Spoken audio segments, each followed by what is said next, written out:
And welcome back to Waterdeep Dragon Heist. We're up to episode 12 already.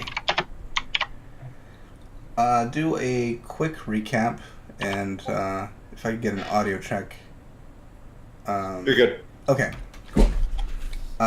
So on the 24th of chess, the adventurers woke up in their new... all but one of them woke up in their new property, Trollskull Manor, and Dan walked about the neighborhood a bit and met some people. Ran into Treadworth Wolfhelm, who was a priest of Joaquin who offered to be a project manager to help with repairs. And Tally Fellbranch is a woodworker in a nearby shop who could help with replace some doors, possibly. And Gus came along, not in the best attire. And It was the best attire. That's the thing, is it was the best. The greatest attire. Don't act like you're not impressed. Matter of opinion. And then they went back to Blackstaff Tower to give their report on Hlam, the monk they met up on Mount Waterdeep, with the Zentarum agents they encountered. I'm going to insert an extra thing that I realize I missed in that scene. We all died. When you visit the Blackstaff, she gives Gus back his Grey Hands token, and explains these tokens will return to her if they're ever more than 20 feet away from you. And you changed your clothes and were not wearing anything with pockets or anything, so I assume you did not bring it with you that morning. No. So it popped back to her, and so she'll return it to you when you Okay. you get it. So that's that was it. And so then that afternoon is where we left off two episodes ago, and you guys were on your way to the market to meet with Treadworth. And as I cut in last time, there isn't actually a temple to Joaquin in Waterdeep. They don't believe in having a temple, so yeah, you're able to find him in the market. And the thing I asked you guys to do that you kind of skipped over. We did it. To secure Treadworth's services, you had to pay him 25 gold pieces. So someone's going to have to pay that. And then, upon receiving the inspection report, you got to pay another 25 gold pieces. Oh. So we're 50 in the black right now?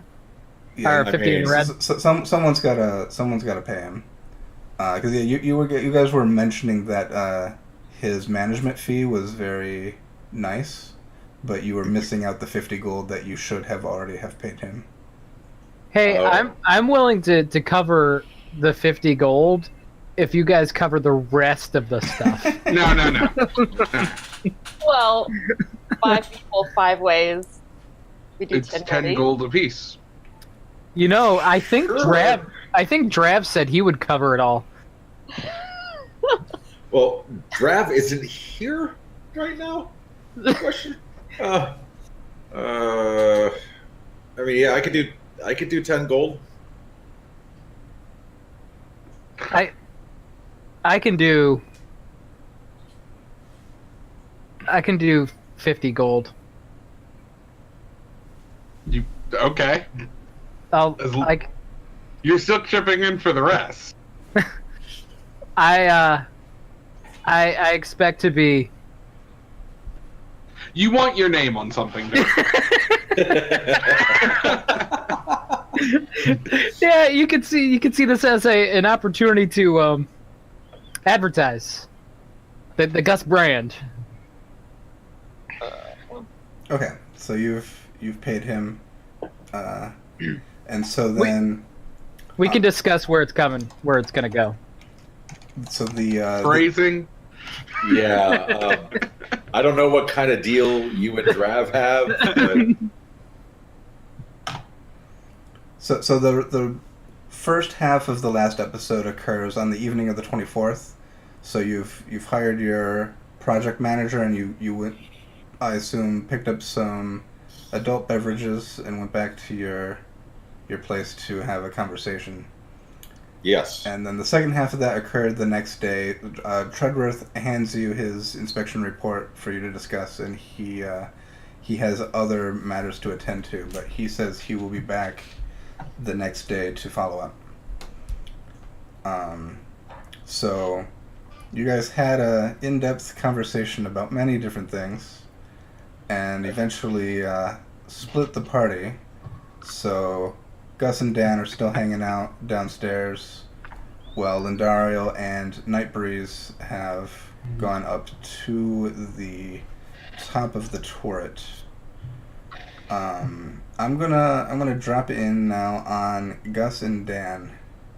So Nightbreeze has just left, and I'll leave it to you if you have anything to continue with.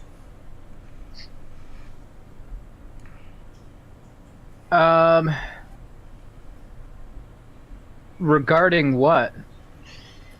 Just what are you doing? I'm still not sure what I'm gonna do, but I don't think I have anything right now. Well, maybe you should just stop not trying to piss off the people that we work with, right?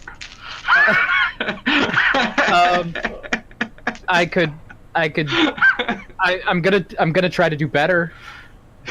I mean, look at how generous I am. I'm fronting this entire project by myself. Well, I guess you are, but I feel like it's a good start, and I haven't pissed Lynn off in like 10 minutes. because she's been gone, man. But it's been 10 full minutes. That's saying something. Also, Dan's just gonna drink. Okay. Yeah, it's not too much longer. You see something kind of fly in through the open door, and it spins around inside the tap room a couple times, and then eventually lands in front of Gus. And you've seen it before. It's a paper bird.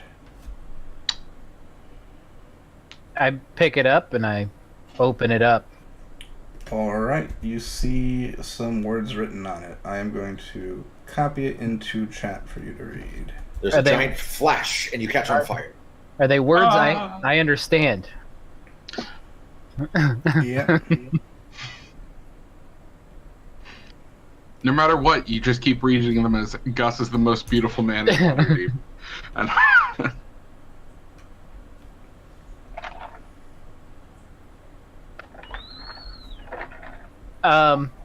Should I read this out loud? It's up to you. Well, I'll read It's it. just you and Dan, so.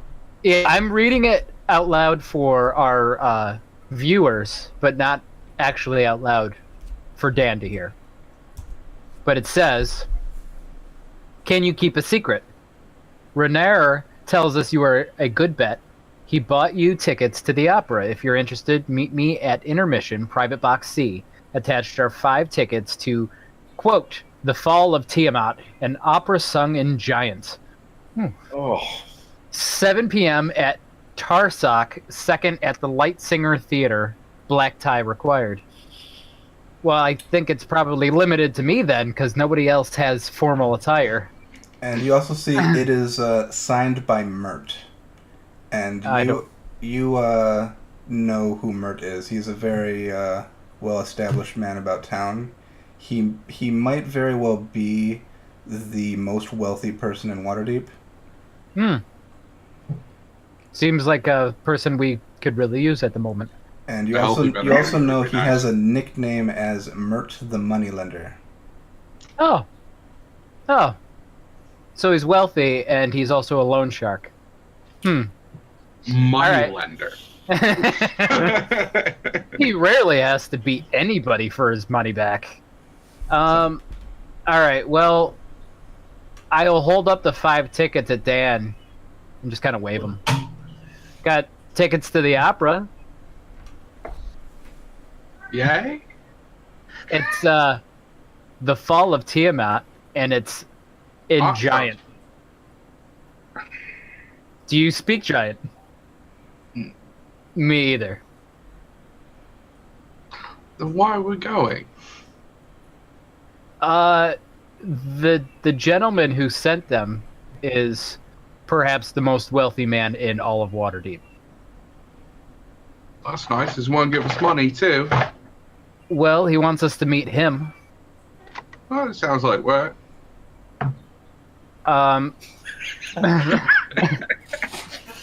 Do you own a black tie? No. I didn't think so.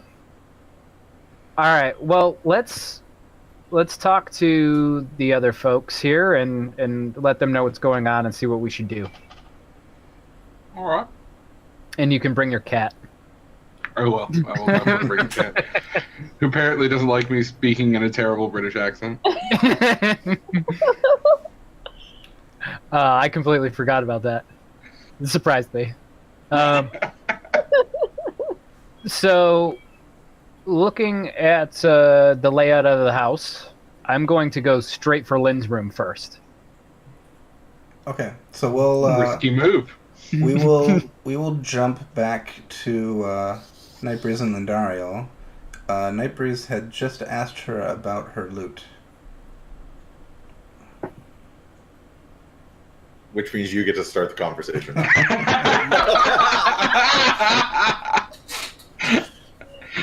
I figured I'd put you guys Is on that the where spot. we left it? Yeah, my last words were, so why don't you tell me about that loot? Except for it was slightly even more seductive than that. Well, it was my mama's.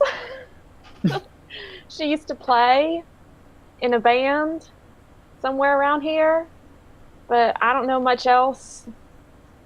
I don't really know how to play much. I've just kind of been, trying to figure it out myself, but kind of makes me feel like I've got a connection to her, I do all too well, and I pull out a necklace, and I just kind of dangle with it for a little bit, and I'll say, I tried to explain to you that I kind of understand where you're coming from, and there's something not a lot of people understand about me, and not so long ago, I lost my sister to my own hand.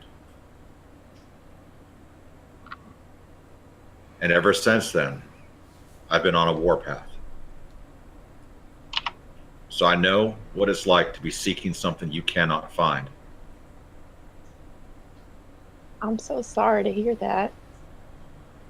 It is what it is for the moment, but just the moment. Well, hopefully we can each find what we're looking for.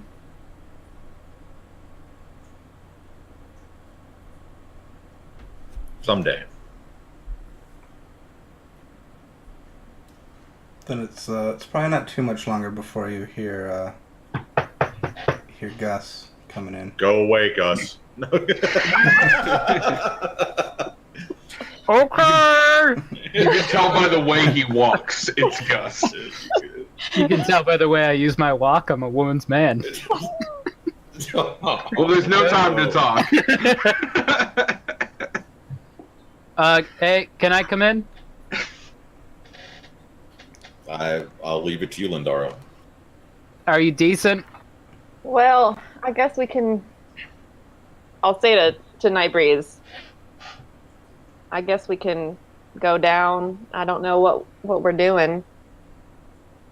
Well, just remember what I told you. He's coming from a place of just trying to get to know everything, and we've got to give him a chance. He doesn't understand. I know. Can I? We'll Can come I- down from the turret. then. Can I come in? Yeah, you can come in. Okay. And I open the door. But I do it really slow. Like this. Are you decent? Of course I'm decent, you fool. So something cool happened. I got a letter. And it was 5 tickets to the opera. Do you either of you speak Giant? I do not speak Giant whatsoever. Then this is going to be awesome because the whole play is in Giant. Okay. And we were invited by the richest man in Waterdeep, and he wants to. Is that something like the most attractive man in all of Waterdeep? Yes, but unfortunately, my wealth is my face, and it doesn't really get me as far as money actually could. Who was it who invited us? It was Mert. M-I-R-T. Yeah, Mert, Mr. Mert, and I didn't write down. How does he know us? What does he want? Well, according to the note, he wants to meet us, and we have to wear a black tie. That's what he wants. That's all I know. I believe if I need to, I could definitely find myself a black tie, but I don't know if I have access to one at this. Oh, I juncture. got ties. I got ties in my house. I don't know. I don't think. Lynn, do you want a black tie? What? Why does he need black ties? It's the opera. You dress up at the opera. You've never been to the opera, have you? No. The opera is full of wealthy people all dressed up. You'll love it. So is that what that means? We just have to dress up? I don't have anything dressy. We can get you something. Shopping episode! Oh, God. Oh, Maybe we can make some deliveries while we're at it. Well, we got the tailor down the street. We could probably get you something made at the tapestry place where we got Bradman's outfit.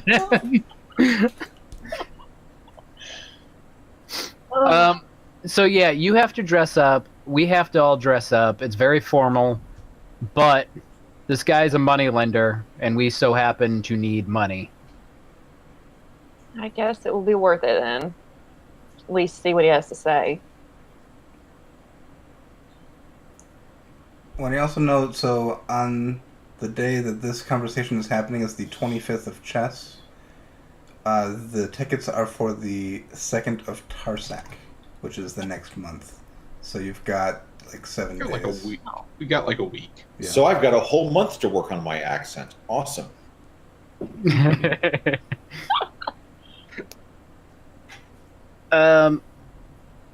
So here's the deal. He wants to meet us in his private box. He's a moneylender, but he's also wealthy. I don't know what to make of the situation. I'm guessing he's going to offer us an opportunity to do maybe some dirty work for him. But I guess we'll find out when we get there.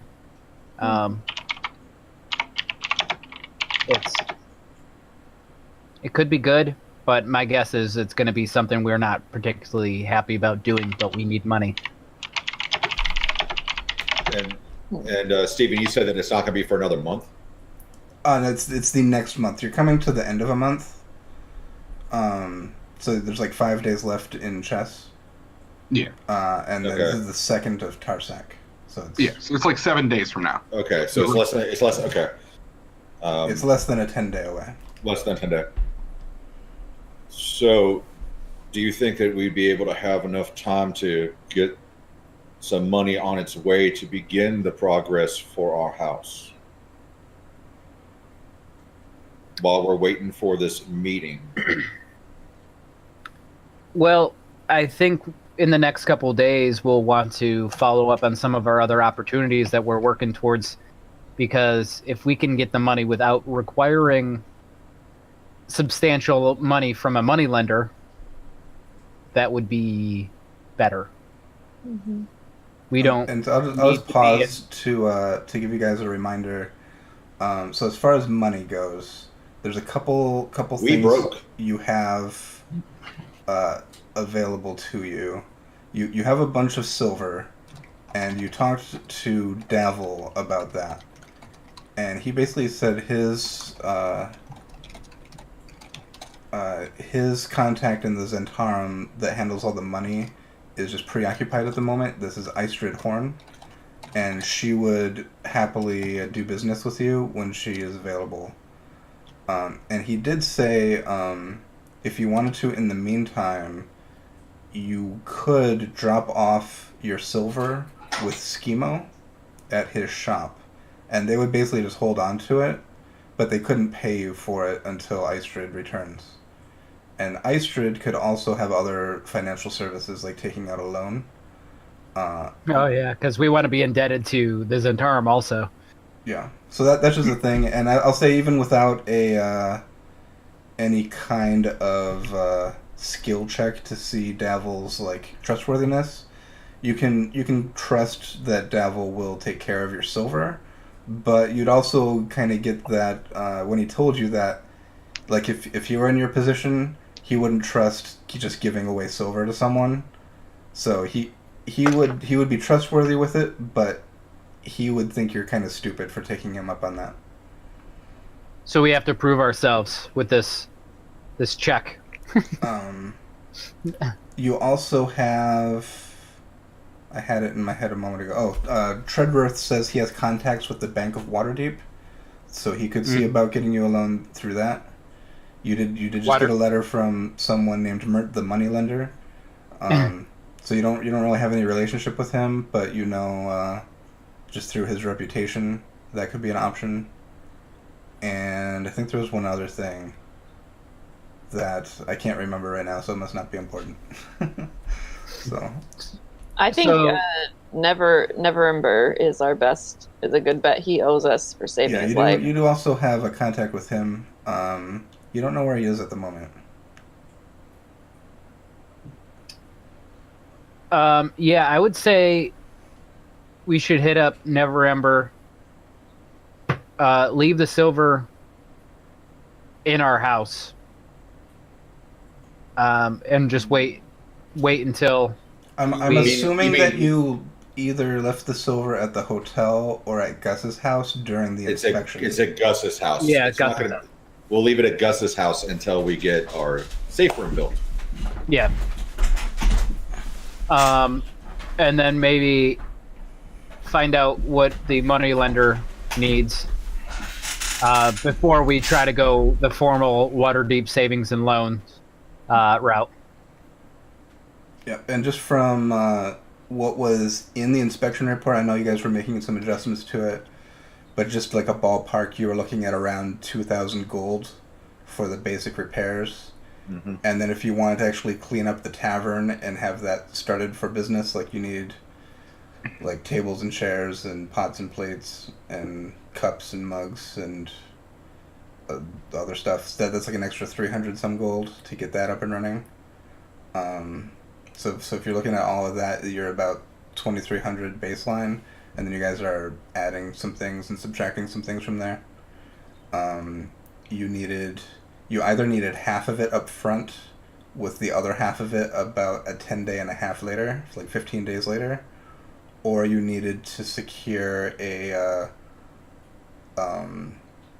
loan. Basically, you needed to get something signed off from a financial institution saying that you have the money.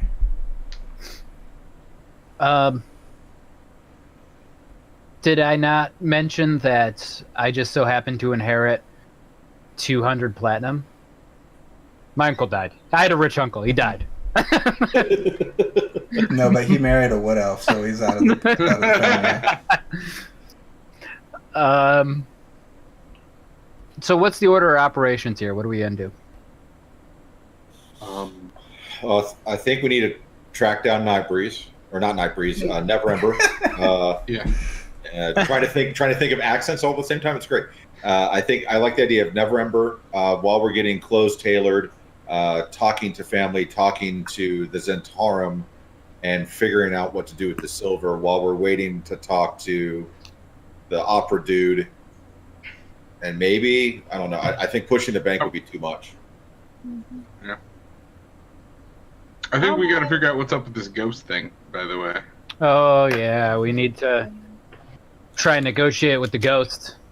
Maybe the ghost has money. He has 200 platinum. Probably not, but I still want him to, I still totally want the ghost to be like our house guy. Our front desk clerk. Yeah. And he greets everybody by saying boo. He can say whatever he wants. He could also bartend. Ooh. That would make our bar really popular. Gus's ghostly something. We'll get there. Grog House. Ghostly grog house. The alliteration is almost too good for me to pass up, actually. Dan might even enjoy that.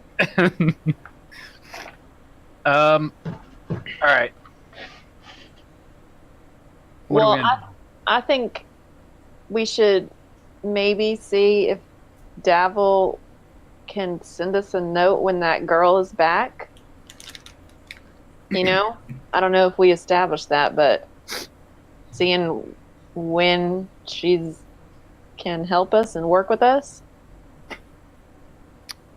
Yeah, I think we need to kick off all this stuff simultaneously in the next few days to make sure we know exactly what is required.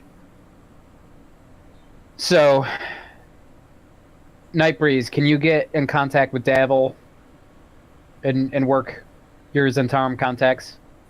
I can certainly try. I can scrounge through the couch cushions at my house. We have a lot of wealthy people over. They might lose platinum in the couch. So what you're saying is that when it comes to our finances, we need to go full frontal. Exactly. Yeah. Yeah. Best chance to earn the most amount of money at once. So you go full frontal.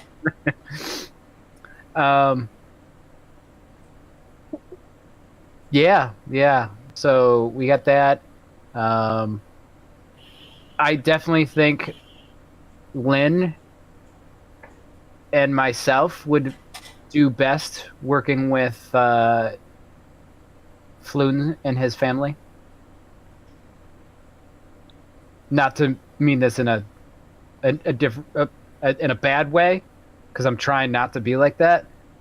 But they are noble people, so I think it would be best for me to go. And then he's a dude and a womanizer, so having Lynn go would help grease the wheels. So did you mean Floon or Renair?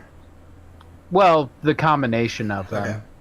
Because you know Floon isn't a noble, but he is like an upper class gentleman. He's around his parents' house. He's like me. Yeah. Just kind of around the house. Dan, unfortunately, I don't. Dan is still downstairs. Oh, that's right. You just I stayed think by we yourself. need to go downstairs and get Dan. Yeah, like I would have jumped into the conversation, but Dan's downstairs drinking. Okay. I'm wondering if we should go shopping on the way to the Neverember estate. What time is it right now? I'm sorry, I can't remember it's night, if we said it's night or if it's morning. I'd say it's like evening. Okay. So on this day, this is the 25th. So Treadworth was like stomping around the house all day, going into all the things, and this is he left in the evening and kind of dropped off his report. So you guys, Okay. I assume you started drinking again in the tap room to discuss as you had the previous night. So it's probably not late in the evening. It might be like 8 o'clock, 9 o'clock. It's getting to nighttime. But... So perhaps it is best that we get some rest and get up in the morning and do what we can. And perhaps we should go talk to Dan to see what he has to say. Yeah. With his broken British accent, just like my broken, messed up Southern accent. Well, we could talk to Dan, but we've been gone long enough. He might be just hammered right now. It's been like 20 minutes. He's not like down there doing shot after shot. I don't trust it. I can see Dan's like, line them up for me. I'll go get him. Oh, you're gonna bring him back up here? Yeah. Okay. Unless y'all are planning on joining him down there more. I have found that the best decisions can be made over a little bit of spirit. I got spirit. How about you? Oh, God. All right. So yeah, we'll go with you then. Okay. And we're walking. We're walking. We're walking. We're walking. We really need this hatch put in.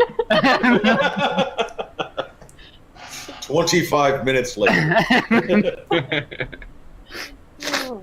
We all take 1 point of exhaustion. I could only imagine actually being quicker, just falling through the floor. There are adequate numbers of holes. So. Yeah. It's like, make a dexterity saving throw. You don't have to. All right. So we would have to go. Can we go through the inside of the house? No, we No. have to go No, downstairs, we gotta go around. outside, around, and then in. Yeah. That's why one of the things you want to install is a way to not have to do that. So we go in the door of the tavern and see Dan sitting alone in the dark, drinking.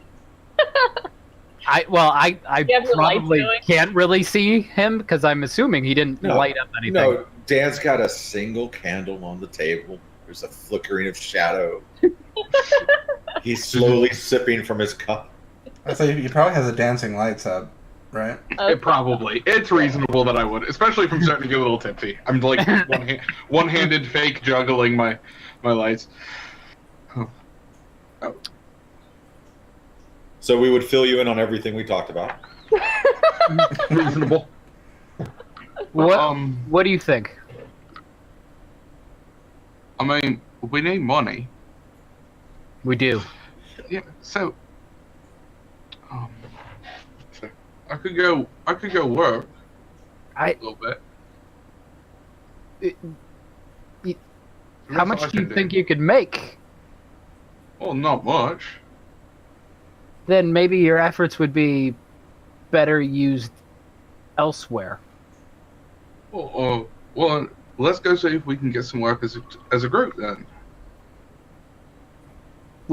We could. I guess we could see about a contract for something. I think we should first make sure we get everything going. Get our contacts made. And then we could look into doing something like that. I don't know where. Well, you know, Treadworth is coming back tomorrow in the morning to like go over stuff with you. So Okay. So we can't go anywhere until after we meet with them. We could split the party 4 different ways. So that tells us we need to be back here by morning, right? Yeah. And I think, well, we have nowhere to sleep here. Yeah. Oh, yeah, I could sleep on the floor. It's not that hard. Well, it probably is hard. Well, Gus has nowhere to sleep here. Everyone else slept here with bedrolls. I was gonna say we slept here last night. I think I slept in the hay barn last night, didn't I? No, I assume you went. No, So that was 2 nights ago. Oh, it was 2 nights ago. I assume Okay. last night you just went home. Yeah, absolutely. My pillow top mattress. Well, So if we need to get this ball rolling, and it's already too late in the day to deal with a lot of other official business. If you guys want to sleep, you can feel free, but I'm going to go talk to Dabble. Let's go do that then. That sounds like a plan. Okay, let's Alright. do that. Let's go talk Because to at Dabble. bare minimum, we can get the Zentarum side going. Yeah, let's go talk to Dabble then. All right, and we're off. And how late is it? If you guys are heading back to the Yawning Portal, I'd say you'd get there about 10 p.m. Hmm. Okay. Prime drunk hours. Perfect for a bar fight. Are we taking the horses and cart? I'm fine with that. Yeah, that would make sense. We gotta walk right by Gus's house to get there anyway. Yeah. Yeah. Okay, you can do that. He's got a, they've got a place to tie up horses out front. All right. Okay, let's walk through the map just because that's fun. Yay! And it gives me a chance to check my notes.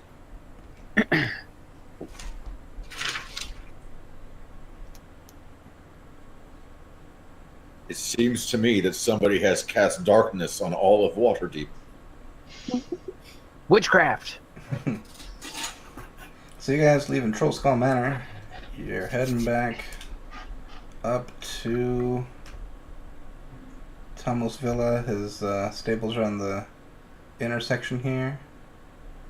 Then you'll head back over down the High Street, High Road.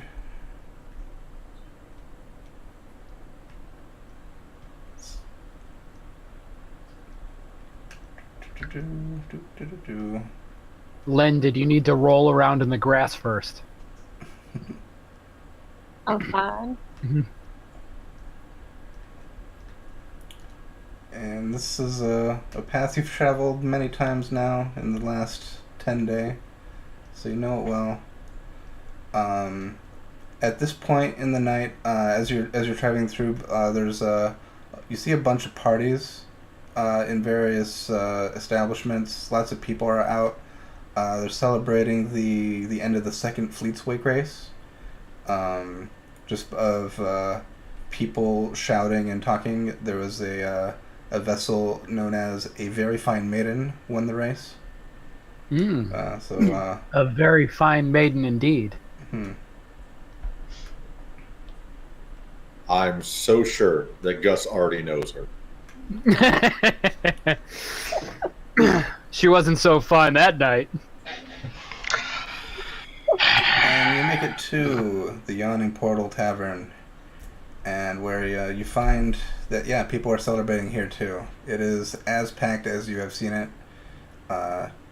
Durnan's there. He greets you as you walk in. But you see he's busy with people at the bar. Several waiters and barmaids are attending to the various crowds. About the usual of what you expect here. A couple people you've seen before. You do see Three Strings the Bard is playing in the back, and I remember that whole interaction? I'd say roll a history check. I'll do it that way.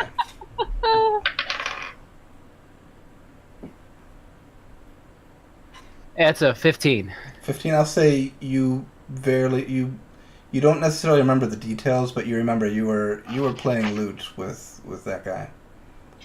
And do I remember I smoked him? I don't think you remember the details of it. Okay. Then I'll just make eye contact with him, give him a little nod. Yeah. Sup, brah? Yep. And use other people you recognize. You see Yagra is here as well. Bonnie is one of the employees.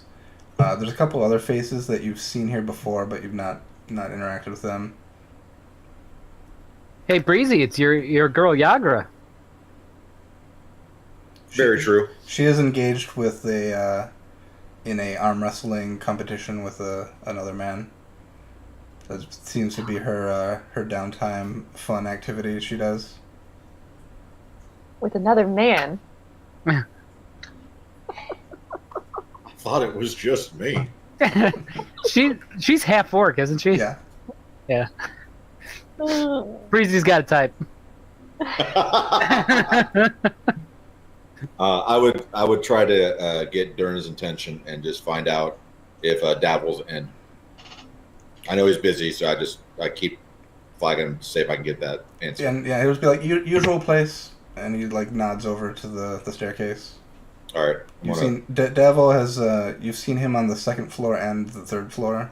He tends to take up one of those booths as like an office, similar to Volo. You've seen Volo here a few times. You don't see him here tonight, but yeah, Volo tends to park in one of the booths and make an office for himself. Is it like one of those like super crowded, like really loud, where it's like we're like shimmying and like yelling at each other, like? It is a little bit. It's not quite that bad on the first floor because people are afraid of falling into the well. Okay. But it is crowded. Okay. Before we head upstairs, I trail off behind the rest of them and stop off at Yagra, and just tell her that Nightbreeze has been talking about her for days. And she seems to have made quite an impression on him. And with that, she's like focusing real hard. It's like a dead even arm wrestling, and hearing that she grunts and like and slams and is victorious. Sweet. I think the feeling's mutual, and I move on. God bless. Lord. And yeah, going upstairs, it's equally crowded up there, but you do find Davil is there, and he's got just a bunch of papers and stuff spread out. It's all these crowded booths, and then there's this one booth with just him and only him and no one else. So he really stands out. I'd approach. Hey, Davil, I don't really want to bother you. Look awfully busy, but you got a brief minute. Can we have a quick chat? Okay, sure. And he's a little bit confused, but I know my voice is different. It's doing weird things. I don't know what's going on. I call it the late adolescent life of being an elf. So we have come into possession of a manor that we're trying to keep up, and I'm wondering if you have any jobs for us that we could do, if there's any help that I could get from the Zentarum. We need to fix it up, and we're in need of cash. And I know there's sometimes some odd jobs you might need us to do, and wanting to see if there's anything the Zentarum could use us for to help us earn our keep. And so he holds up his finger like one moment, and he like flips through a bunch of pages as I flip through my notes here. And does my renown allow me to do anything more than where I'm at right now, status-wise? I don't think I'm there yet. I think I'm a couple renown away, right? Let me. And see. level 5. It depends on if they told me that in this chapter, if they told me that in a previous chapter, if I have the answer right in front of me. Okay, you could get back to me on it later. Or I can, search. It's not. I'll come back to it in a minute. That's fine. Oh, it says I can turn in my renown for a bunch of gold. How much renown do you have? 8. Ooh, that'll get you 8 gold. 8 gold. Okay, so he looks through some of his papers. And it's like you guys still had a shipment of silver you wanted to offload, right?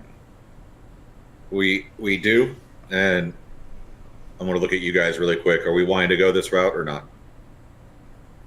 All right, we do, and we'd like to go ahead and start that transaction. What do we need to do for that? Okay. Yeah, what are the terms? I think I have a solution that can help everyone involved. We will have you You take it over to Weird Bottle Shop. It's called Weird Bottles Concoctions. It's in the Trades Ward. You met Schemo. He is making some potions of mind reading for a client. We'd like you to drop off the silver and pick up the potions. Tomorrow at dusk, deliver them to the God Catcher. You can't miss it. It's one of the enormous statues. Give the potions to the lady in the purple cloak. She will pay you. Keep the payment. That sounds like a pretty easy job. And Okay. That's all there is to it. All right. So, we head over to Weird Bottles tonight, or head over to Weird Bottles tomorrow? He should be open tonight. All right. Sounds like we can get it done tonight then. Let's get this shindig on the road. So as we head I'll out, figure it out. One- Just give me another 15, 20 minutes. Yeah, exactly right. before we leave, I tug on Dan and say, "Come here. Whoa. I'm trying to set up Nightbreeze with Yagra Why? because I think they'd be a really good couple." Did she talk to him about it first? No, that's not the point of fixing somebody up. Did you move away? Can we hear you? I pulled him Oh. away. Yeah, How far away? Like, 10 feet. Like, she's like, I'm rolling So yeah, fingers. go ahead and make a perception check. Yeah. Make it at disadvantage because it is pretty loud and noisy in here. Oh, okay. Let's see. Of course. Do you remember the things we were talking about the other day? yeah, First I'm one I'm was not a early. 2v1. nice. No. It's Next- about the idea of maybe you should talk to somebody before you try and hook them up with some stranger. 15. 15. You hear that they're over there talking about something, but you can't make out what it is. I'm But still I'm- giving him the eye. Like, I'm like, no, he's doing something bad. Like, You know he's gussing up the situation. and I'm just like giving him a look like, and I'm avoiding her eye contact at all costs because she's terrifying right now. But I think, well, what's the point of being a matchmaker if you talk to the person first? Make sure you're hooking them up with somebody they want to be hooked up with. Well, they've held hands and stuff. It was an arm wrestling competition. Is that not holding hands? Gus. this is where I'd like to point out that Gus and Nightbreeze also did hold hands. So, what And we're is friends. the implication? We're friends. Alright, I mean, you can try it if you want, but But I thought you would, like, another person in her ear would be really good. oh, I've got nothing to do with this. No. Not at all. I'm gonna leave this right up to you. Okay, well, don't say anything to him. I want it to be a surprise.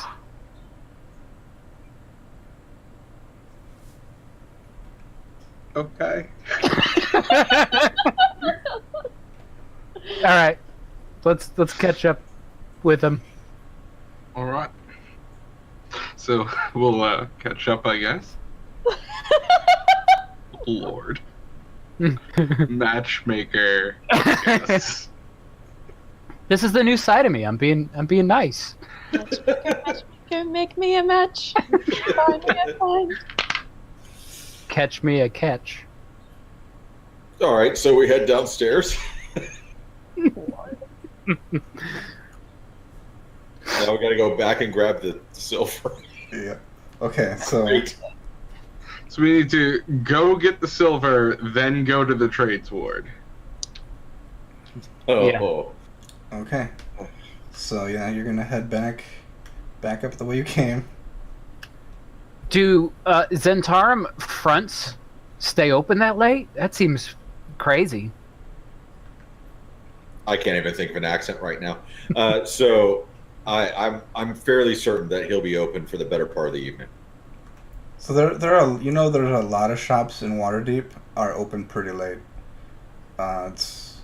There's commerce at all kinds of times of night. The market tends to close down at dusk, But a lot of the independent shops do stay open pretty late, and some of them don't ever close. They never have closing time written on their window. So yeah, you back up to the Talmost Villa, pick up the silver, Yep. and just to clarify, you have 15 10-pound silver trade bars. Yes. That's got to be worth at least $1 million. Probably not. I was just thinking we probably should have done some check to make sure that it's actually going to be a legit trade here. We're and kind of who would- going blind. Yeah, who would we ask? We're all clueless to this. I know. Oh, yeah. Okay, you guys head back down the high road. And let me find out where the...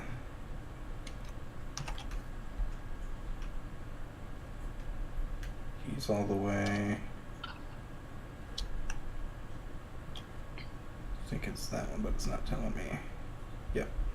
So you guys just follow the high road back down to River Street.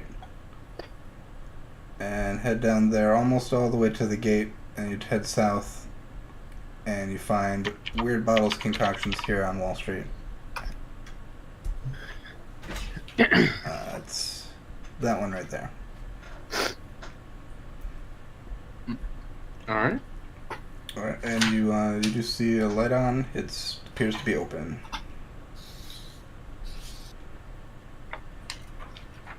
Yeah, so I guess I'll just kind of walk in. Yep. I'm right there with you. Yep, it's not very big, but it's got several racks. It's full of just small bottles lined up, all kinds of potions.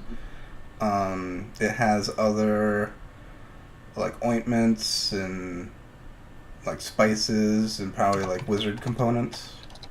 Mm-hmm. Various things for sale, and you do see Schemo is in there. He's basically unboxing some more product to put on his shelf.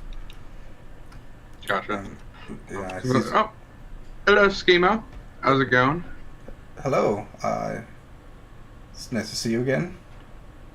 Yeah, I guess we're here for a little bit of work. We got some things to drop off, and we were here to pick up some potions you were making.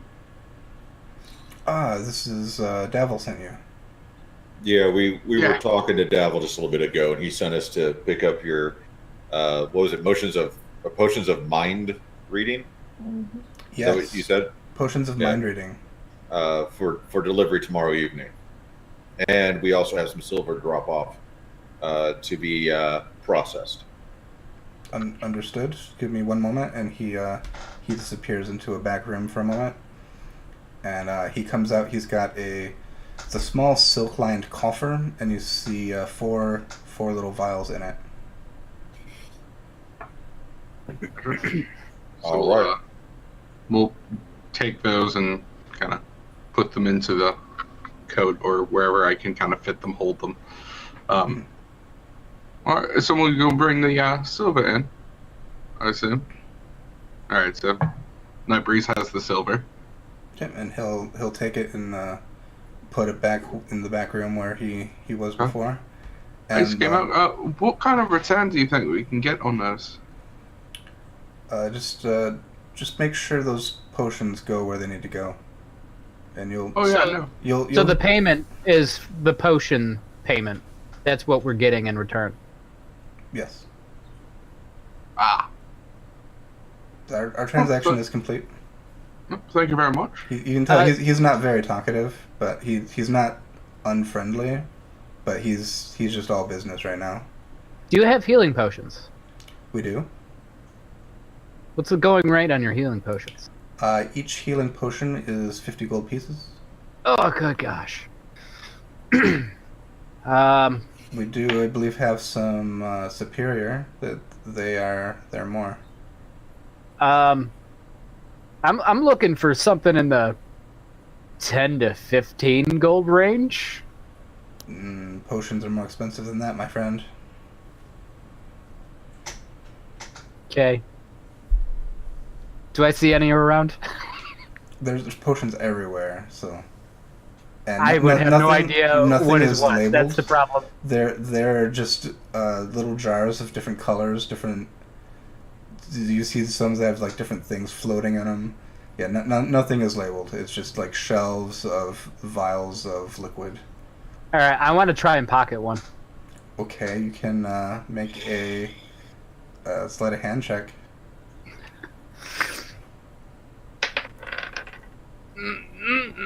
Nope. That's not gonna be good. Didn't I just get something to help me out here? I don't think I did. I stayed in the cart, by the way. I'm busy. I'm busy bringing silver bar after silver bar. With my +5, that's a 9. Oh, jeez. Okay. You take the bottle and you pocket it, and Schemo just looks at you. He doesn't say anything, but you kind of get that he just observed everything you just did. I take it out and just put it back real slow. That fell into my pocket, and I just walk out. Okay. I'm just gonna leave. Yeah, Dan's just gonna turn around, pretend he didn't see any of this, and he's just leaving. Yep, and he just turns and goes back to what he was doing before he came.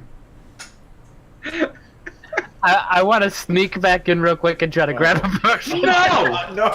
Okay, so first If I of see all, him trying to sneak back in on my way out, I am wrestling with Gus. well, Yeah, and I'm first gonna. Gus, make a stealth check. It's a 23. So Dan, I'll have you make. You're a in our Friday perception night check. campaign. I'm making about a perception. Yeah. See if you notice him going back. I'm not going to. Yeah, it's an 18. Okay, and I'm going to see if Schemo does not see you come back in. And I just want to grab a random potion. Like whatever's closest to the door and then pop back out. Okay, so I'm gonna have you make one more stealth check to see how silently you can grab something from the shelf. It's a natural 1. So, Jesus. in your haste to grab a potion, you kind of like, you don't knock over the whole case, but you hit it enough so that like it jostles, and like every bottle on there like wiggles slightly and makes noise. And does a little... Yeah, exactly. And Schemo just turns around and sees you again. It doesn't say anything. He just looks at you. I changed my mind. I wanted to buy a potion. I just want one potion. He still just looks at you. I don't know which one of these is a healing potion. Can you point it out? And he points to a completely different rack.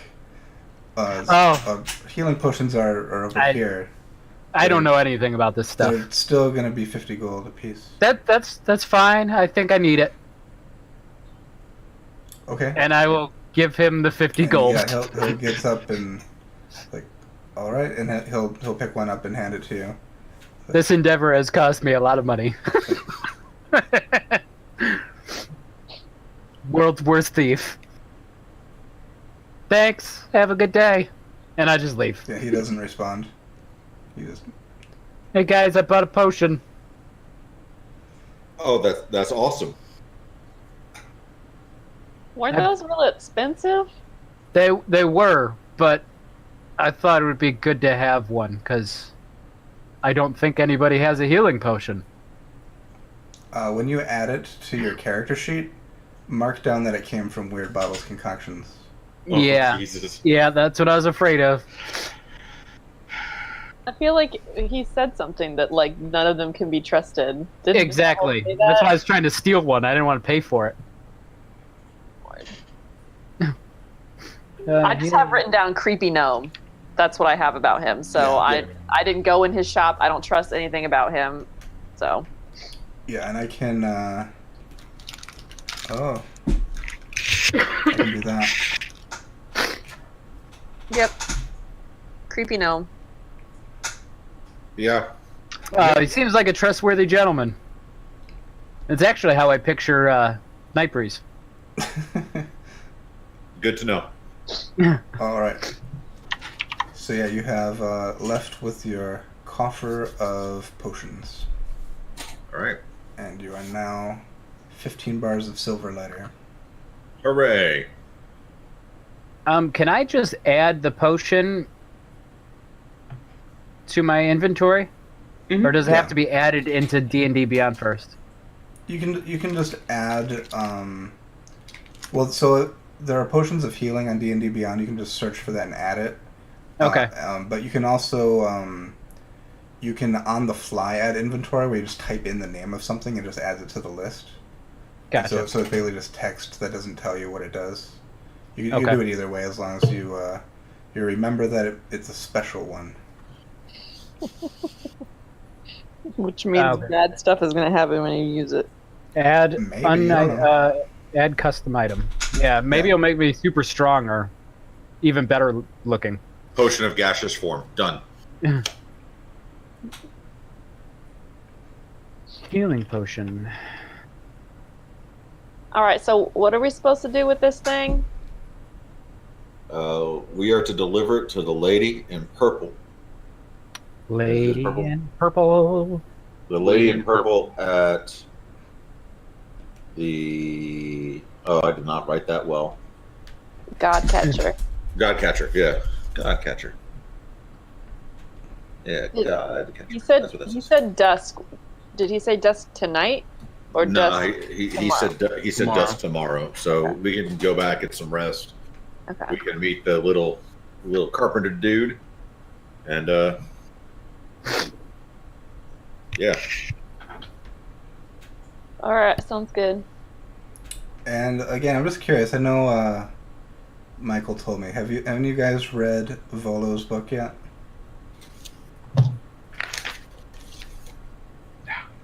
Oh, so actually, Not read this hold that up. There's a picture of the Godcatcher in there. If you ever print it out, it's a big statue, and it's looking up to the sky, and there's a big sphere floating above it. The picture is mostly blue.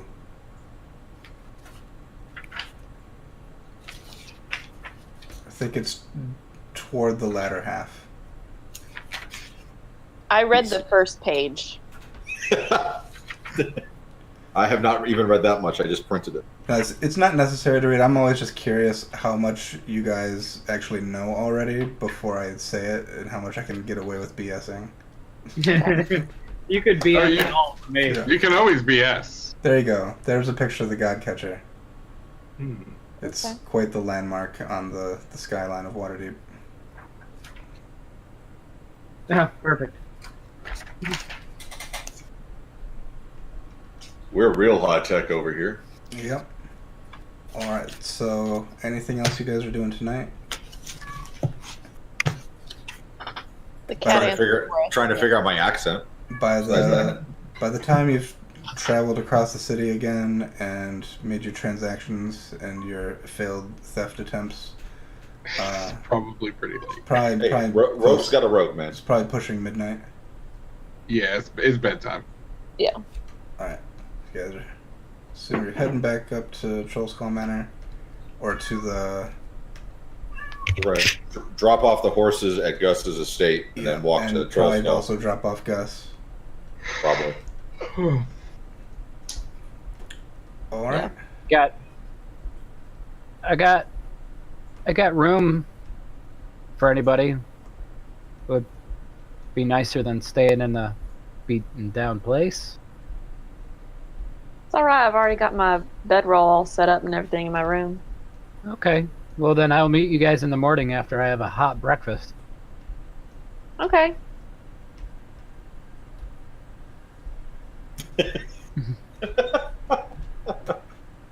Trying to be good. Good night, Gus. Night, Night. Gus. Good night, guys. I passed it. Dang it. Our house has moved. There. It's Talmost Villa. Okay, so you guys guys gonna take a long rest? Yeah. Yeah.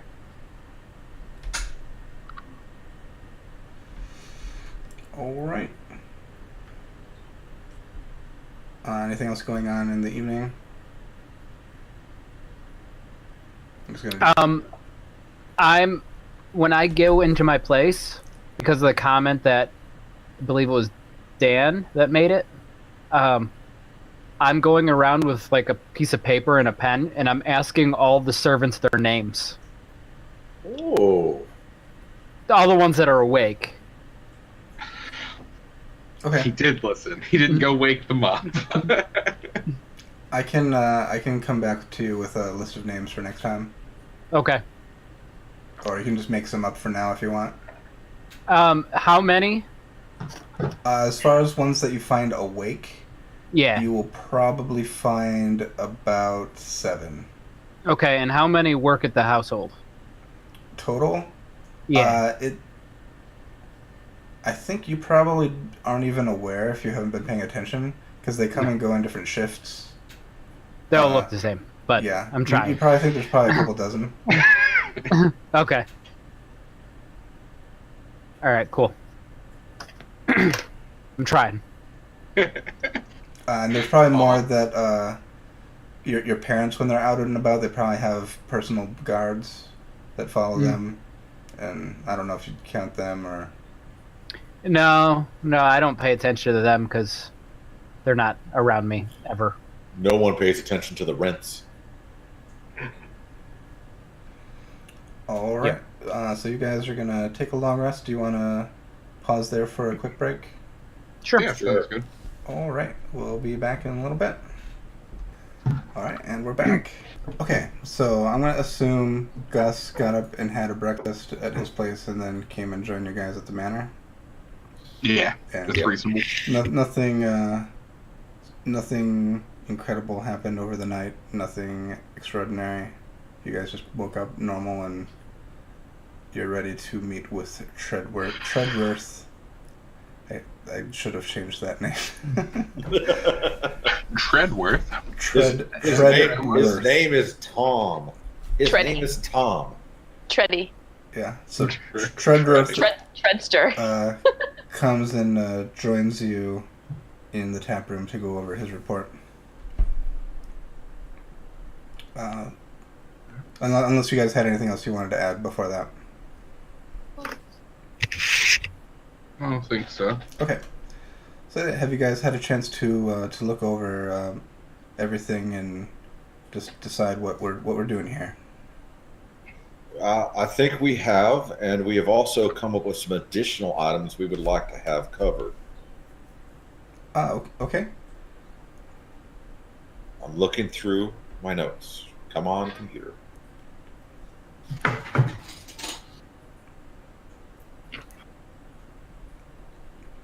And he's still like, as you're talking, he's still like wandering around, like kind of like looking at things and just kind of imagining how it's gonna be.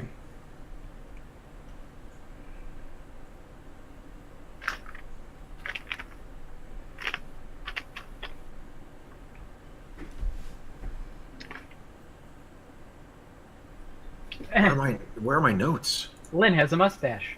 You've got at least some of the notes in the email thread. I'm trying to find the email thread. Let me send it back. No, I've got it buried. I just gotta pull it up.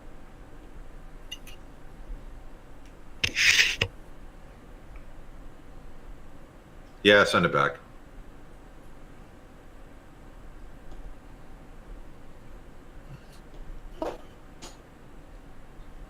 That's what I get for not putting it down on paper.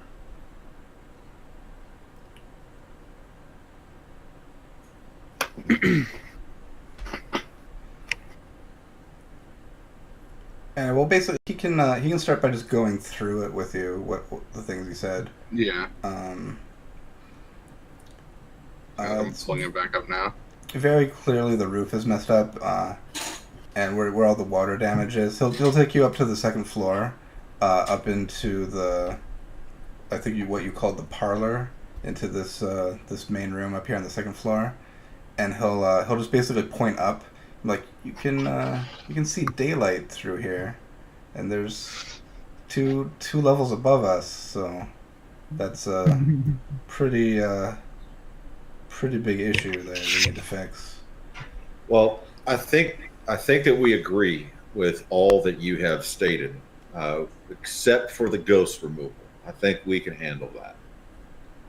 And he looks a little bit concerned at that. Like, you don't want the ghost removed. I think we've got some plans. And so he like starts and takes down some notes, and he's thinking like you're taking a risk here, so we might need to add an item in the budget as a just as an in case in a contingency budget, if you will, if that ghost starts causing trouble while the workers are in here. We'll talk to him. We'll make sure there's no trouble. Essentially what he's going to recommend is you're going to remove that 300 gold pieces from your total, but then you're going to add basically a 500 gold piece deposit. Because he's kind of assuming like you guys are dumb and you're going to get the ghost removed anyway, and the ghost is going to mess stuff up in the meantime we're going to pay for. So it's going to end up costing more, but if it ends up being nothing, you'll get that 500 back. So it's more like a deposit, a contingency budget. It's our savings fund. Yeah. It's our adventuring party startup fund. So choosing not to remove the ghost is actually going to cost you a little bit more upfront. But if all goes well, you get that back. He'll take you outside to down the eastern wall. It's pretty narrow between your building and the next building over. I'd say it's maybe like 3 feet. It's enough to walk through, but it's tight. And you do see about halfway down. I'll do it on the first floor. About halfway down this wall, there are some loose bricks. You can see some of the bricks above and below are cracked. And also here there's an empty space under the stairs. So it seems like people could have been like pickpocketing things in the alley or stealing stuff from the vendors and maybe stashing it here before they got caught from the watch and came back later to retrieve it. At least that's Treadworth will posit that as a theory. But either way, some of the masonry needs to be cleaned up and fixed up here.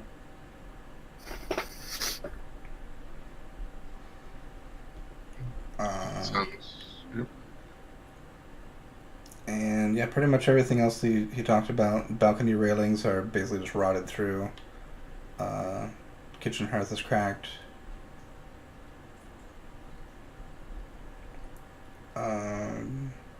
Yeah, I think you covered it pretty well. Chimneys he done, waterline. Yep.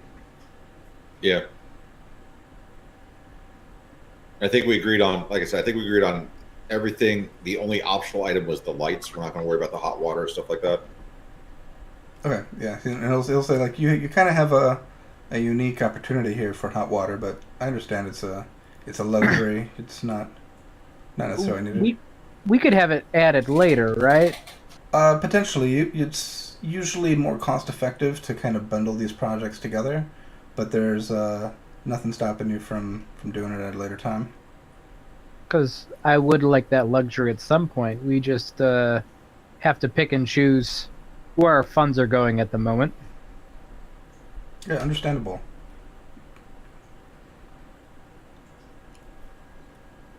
And so what are the other additions you wanted?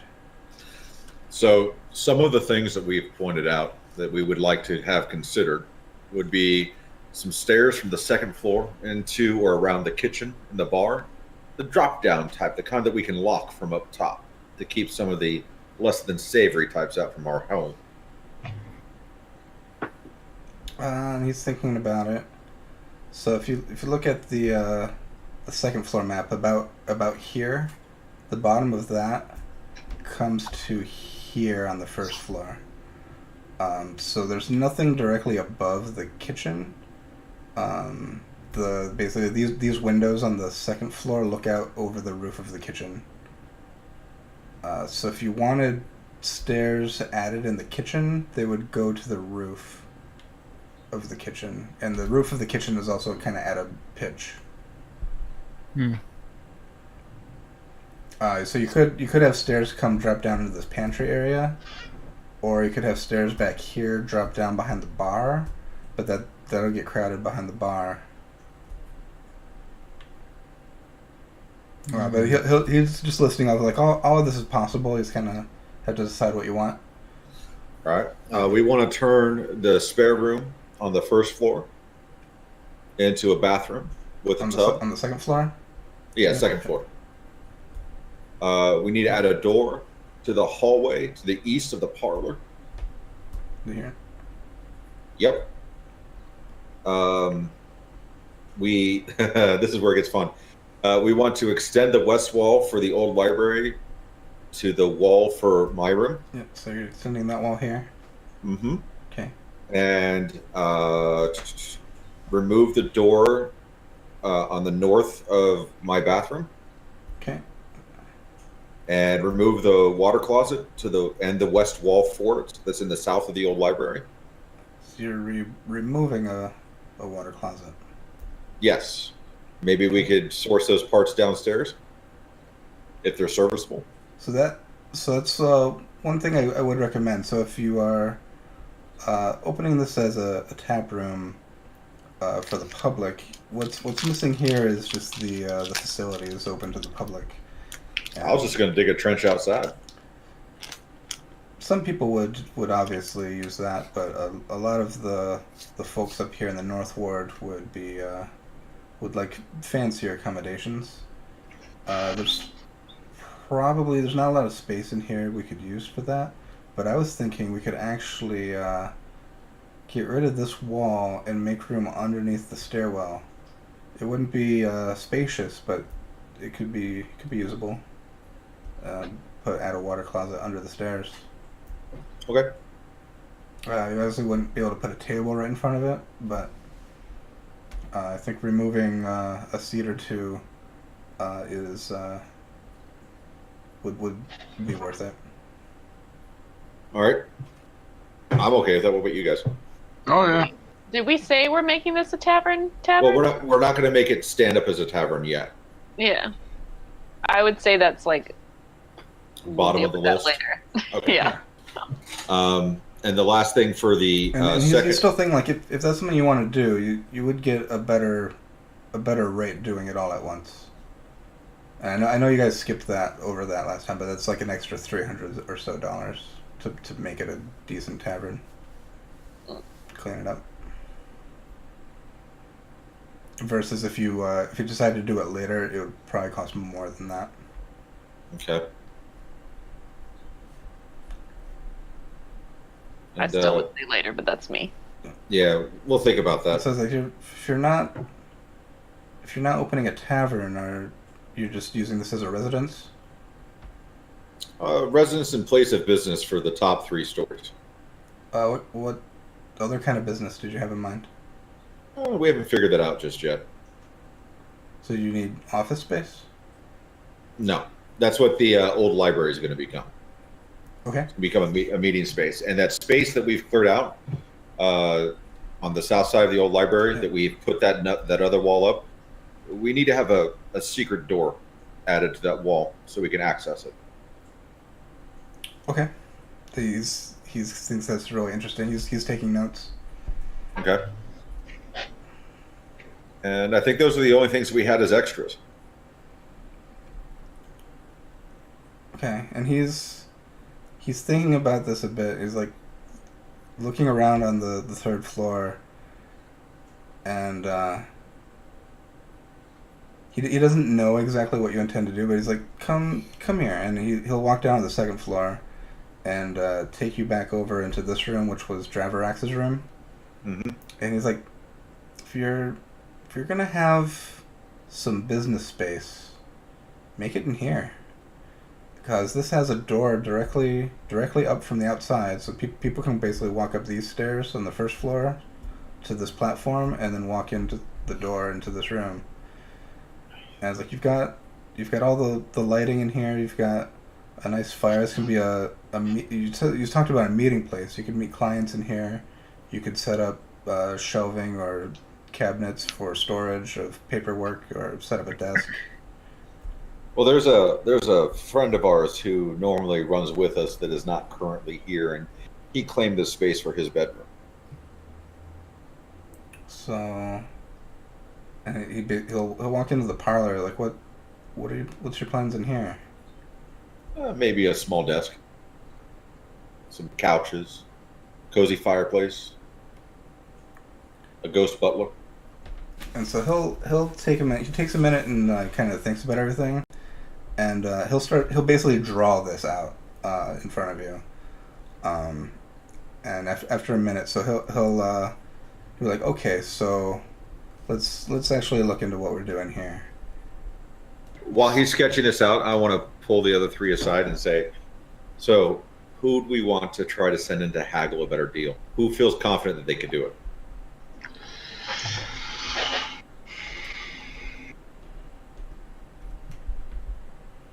Mm-hmm. I mean, I'm only persuasive with my rapier. So that there is on the third floor what you want to do. You want to create this hidden room. Yeah. Mm-hmm. Yeah. So he's going to suggest this on the second floor. Let's go ahead and knock out most of this wall.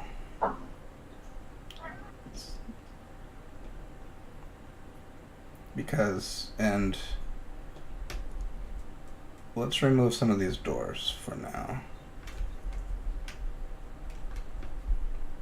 So make that solid. Make that solid. Make that solid. What you want is an extra bedroom. And this room to the north is a nice room. It's not really set up like a bedroom. It's got all these windows, so there wouldn't be any privacy. Let's go ahead and add a wall here. Make this area in here a bedroom. It's got a fireplace, and we could add windows out in that balcony if you needed more light. Here underneath the stairs would be a hallway, so that you could get through there, and there could be essentially a door here, and there would be a walkway under the stairs, so you could get to Gus's room and the new bedroom. And you wanted to make a new bathroom on this level. It might be better off adding it here and keeping this extra back room, because you wanted to make extra stairs to get downstairs from the inside. Mm-hmm. Let's remove this whole balcony in the southeast corner and actually build walls here and put stairs in. Because there's a external door on the first floor here. There's a door here, but let's move that. Let's make that a window and put a door in where this window is. And then this here is stairs. So you could go out there and down and back in. So now you have your extra meeting space, your office. You have an extra bedroom, an extra bathroom. You've got stairs, and you've got an extra nice little room here. This could be overflow seating for the tavern. It could be a private room you rent out. You can do whatever you want with it. And then this other wall here, this isn't a load-bearing wall. If you wanted to, we could also take that out, and you could have another like living room seating space in here. That's just my this is from what you've told me about your requirements. I think this would be a good layout for you if you wanna try it. What do y'all think? Looks good to me. Where would the stairs go down into the first room? So on the first floor, we would be adding walls here and here, And so stairs would come down to this door, and we could add another external door here to make sure that you have safe egress access. I actually do it without that door. Because we already have like 3 ways in and out of that other floor. So you wouldn't put a door there, so you'd be removing an external Yeah, door. the whole yeah, we still have 2 on that floor, don't we? Yeah. Yeah, because it's designed for us to have access to the kitchen. And he would also recommend get rid of this door up here, and that way you can use this whole area up here for seating. Mm-hmm.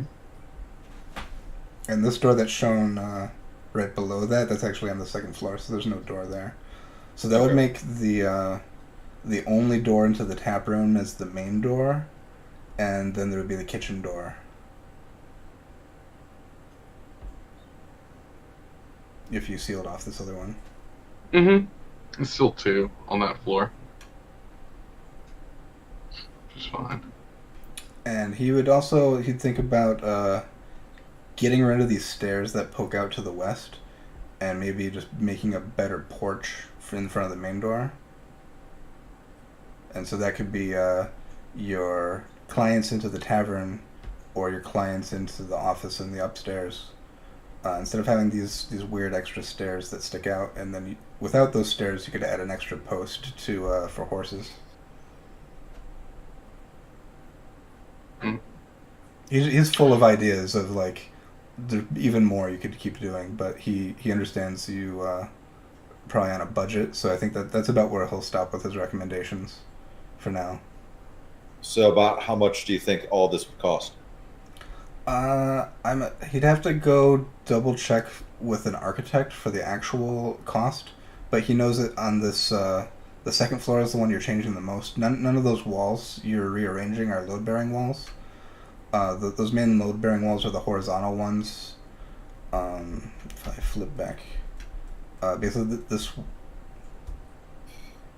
is it not. Sometimes it doesn't let me point. Here. That wall with the fireplace on it is a load-bearing wall, and this wall down here, the horizontal one, is a load-bearing wall, because those are the same walls on each floor. But everything within that shouldn't cost you that much to rearrange. Putting a bathroom here, you can reuse the same plumbing lines that go down in the wall here next to the stairs. You could put a bathroom down here, but that kind of screws with your wanting to have a way to get downstairs. You'd have to go through a bathroom. Because this will be directly underneath the bathroom that's above you. So that wouldn't be too difficult to do either if you really want that to be a bathroom. But he's just trying to think about how to make that passage to downstairs that you wanted.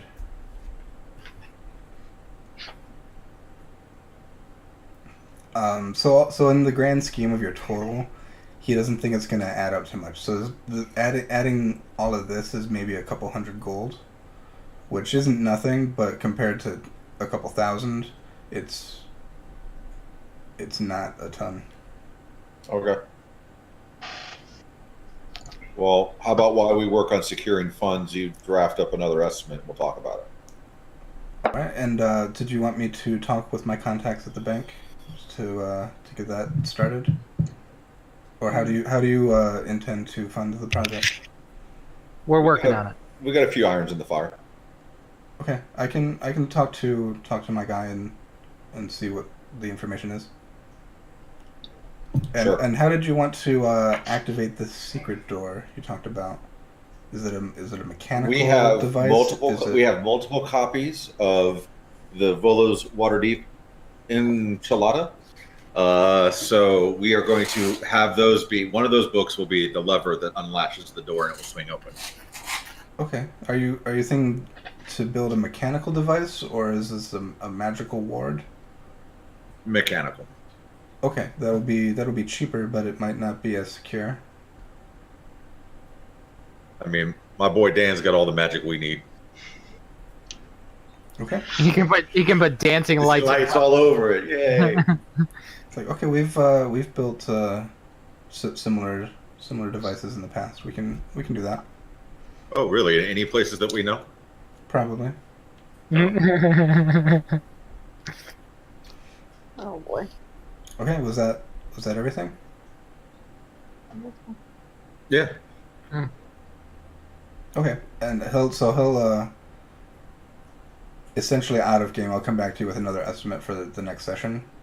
Okay. Yeah. And I'll include I'll split out the specific tavern costs from everything else, so you can decide if you want that or not. But yeah, Treadereth is going to continue to suggest you renovate the tavern because you start making some money back on your investment. He will say this is a really good location for a tavern. The city is full of taverns, so you have plenty of competition. But there, as far as the North Ward goes, you don't have anything right around this area, and this alley gets tons of foot traffic, so that it's a good spot. That's probably why it became a tavern previously, and it's already mostly set up for you. You just kind of need new furniture. We're just going to steal the furniture at Gus's house. That'd be a good way to get my parents ticked off. They can buy it back from us. If we want to take advantage of my parents, we need to not piss them off. As to point out some things we were discussing last time, as far as like bathroom sharing usage, you didn't really resolve if Dan was going to share Nightbreeze's bathroom. He'd have to travel through Nightbreeze's room to get there. I'm fine with that. This second floor bathroom that we're adding is kind of the community bathroom, because it'll be open to everyone inside, but mostly. And presumably that will be a full bath at that size. Yeah, mostly Draverax and Gus would use it, but it would also be shared by anyone else walking through, especially if you made this a meeting room or if you made the library a meeting room. If anyone needed a bath, they'd probably use the one on the second floor. Yep.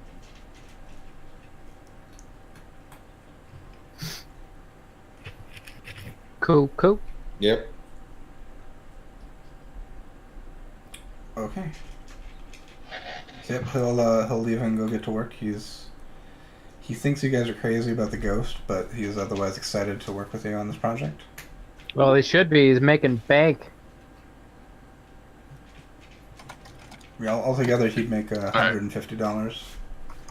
And if you were for either of your businesses now, if you're running a tavern or if you're running some other business, he'll offer to act as a manager for that as well, if you need one. Then you can work out the details with him later.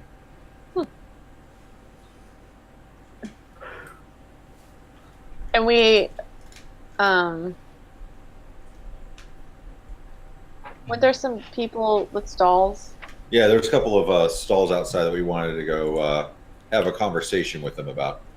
Oh yeah, so he'll tell you about basically behind here. There's 1 or 2 spaces. All around the inside of the alley, people set up basically vendor stalls, which is the same way the market works. And it's not the same people every day. Stalls are rented on a per day basis. And basically what they've been doing is basically a first come, first serve. They knew this place was vacated. And so whoever basically got there first for the day could set up there and not pay a fee because there was no one to pay it to.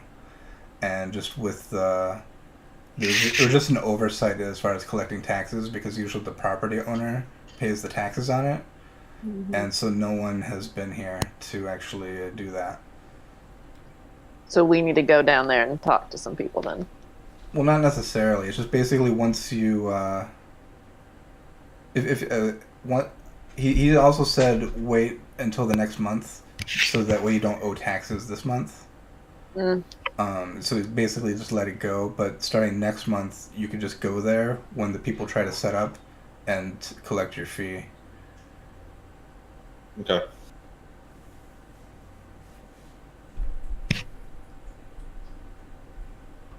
I think that covers it. Yeah.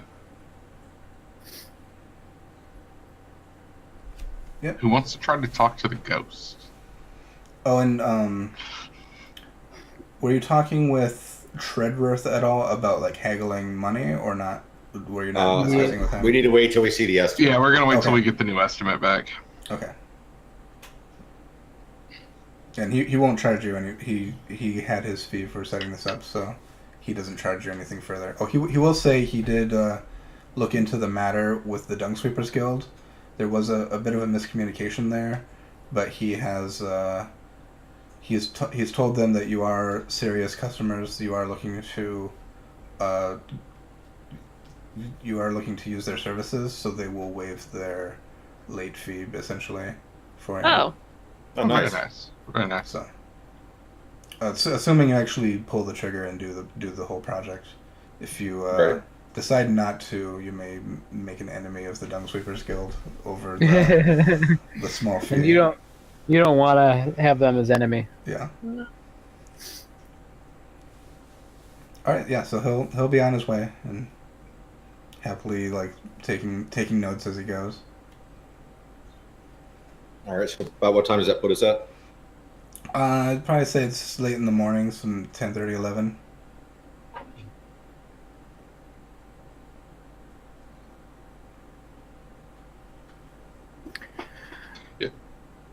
Dandriel's absolutely gonna go to the bar area and try and contact the ghost.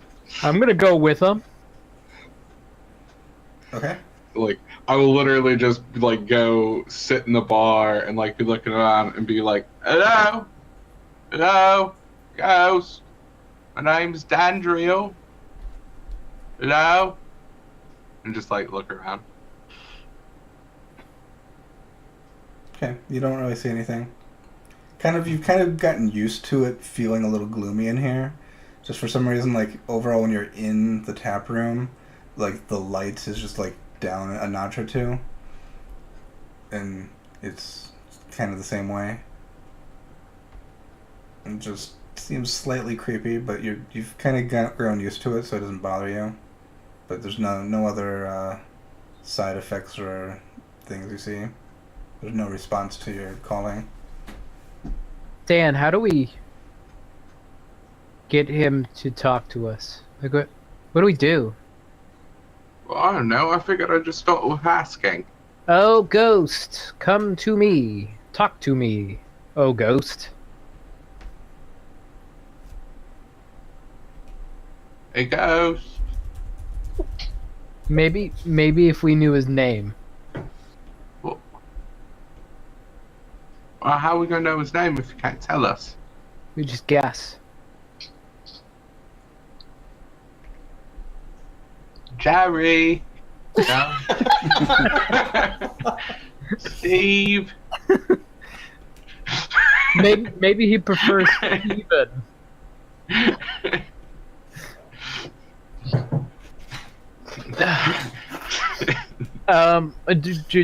Are there people who communicate with spirits? Yeah, apparently they cost 3,000 gold. Or 300 gold. Still, But it's a lot. that's to remove them. We just want to have a conversation. Alright. I mean, we don't need them creating words and sigils and stuff. We just want to have a conversation. How does that work? Maybe if we leave and Lynn goes in by herself, maybe that'll work. What We can- would that work? I don't know if it's a malicious or pervy one. Why does it always come down to perviness with you? It was an option. It's always an option with you, Gus. It's a ghost in a tavern.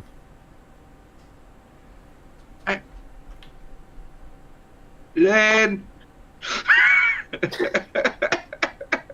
are you guys in the in the basement? No, just on the first floor. Like Okay. in the what would be the bar area. Okay. Did we walk back down there with what's his name? Yeah, he kind Or of like toured the place with you, and that you were Okay, talking okay, okay. with I all of wasn't us. sure like where we left off with him, if I was like close or not. Yeah, you can basically be wherever you want to be on the premises. Okay. I assume you're together, but you don't have to be. Yeah, I mean, I'm probably nearby there then.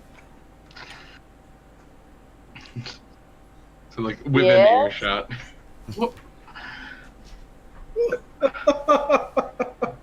I don't know. Could you try calling the ghost? We're He's gonna not go. listening to me. We're gonna go outside. You just try and communicate with the ghost. No, I mean, we can do it while we're all standing here. I think that defeats the Why? purpose. She's not gonna look vulnerable. I d- Why do I gotta look vulnerable? What are you talking about? We're trying to He's figure out a being way Gus. to get the ghost to come out. I thought maybe he's like a perv.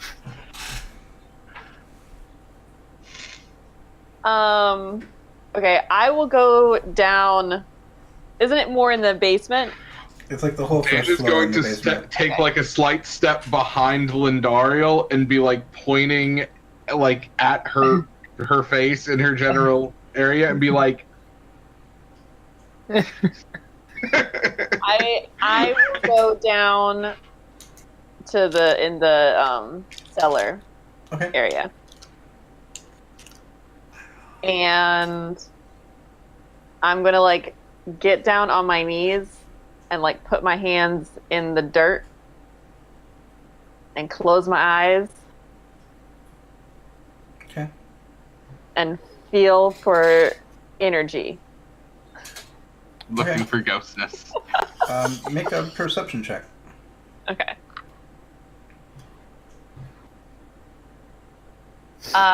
17. 17. You don't notice anything specific. It is dirty down here. Just dirt from being underground, and Mhm. there's some old shelves here. This is probably a wine cellar or an ale cellar.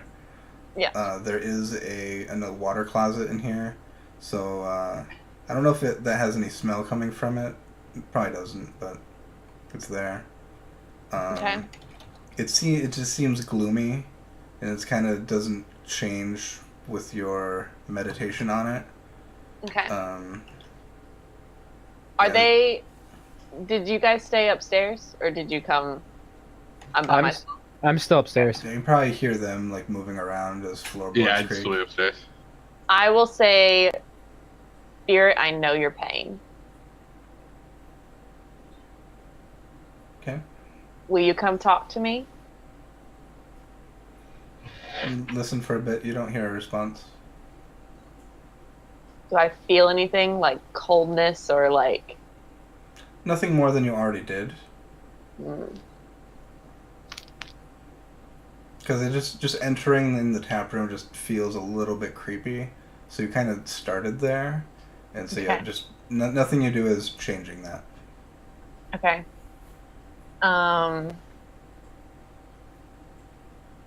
Say,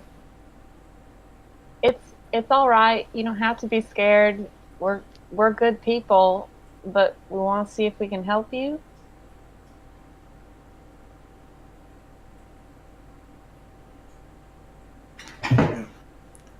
Nothing, no response. Can I persuade the ghost to talk to me? Yeah, you try to make a persuasion check. Okay. This is not my forte, so I don't know why, but we'll see. Yeah, that's probably not two. Yeah, because I have a +0. Okay, so 10. Okay. Yeah, you don't notice any kind of response. Okay. Lynn, how's it going down there? It probably doesn't like you, Gus, so you just need to leave. Okay, I'll try. And I'll leave. Okay.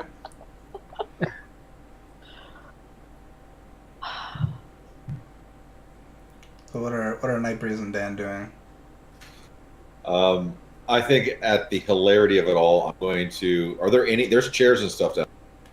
There's a couple, yeah. I was going to pull out a chair and put my feet up. and just sit back and wait. Okay. Just mentioning every once in a while. Thought we needed to go talk about money.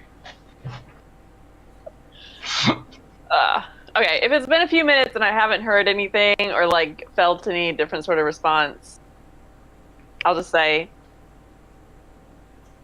it's all right if you don't want to talk right now, but just know we're not here to do you any harm and we'd like to help you. So if you want to talk, you just let us know and we'll be here for you. Don't let those other guys scare you.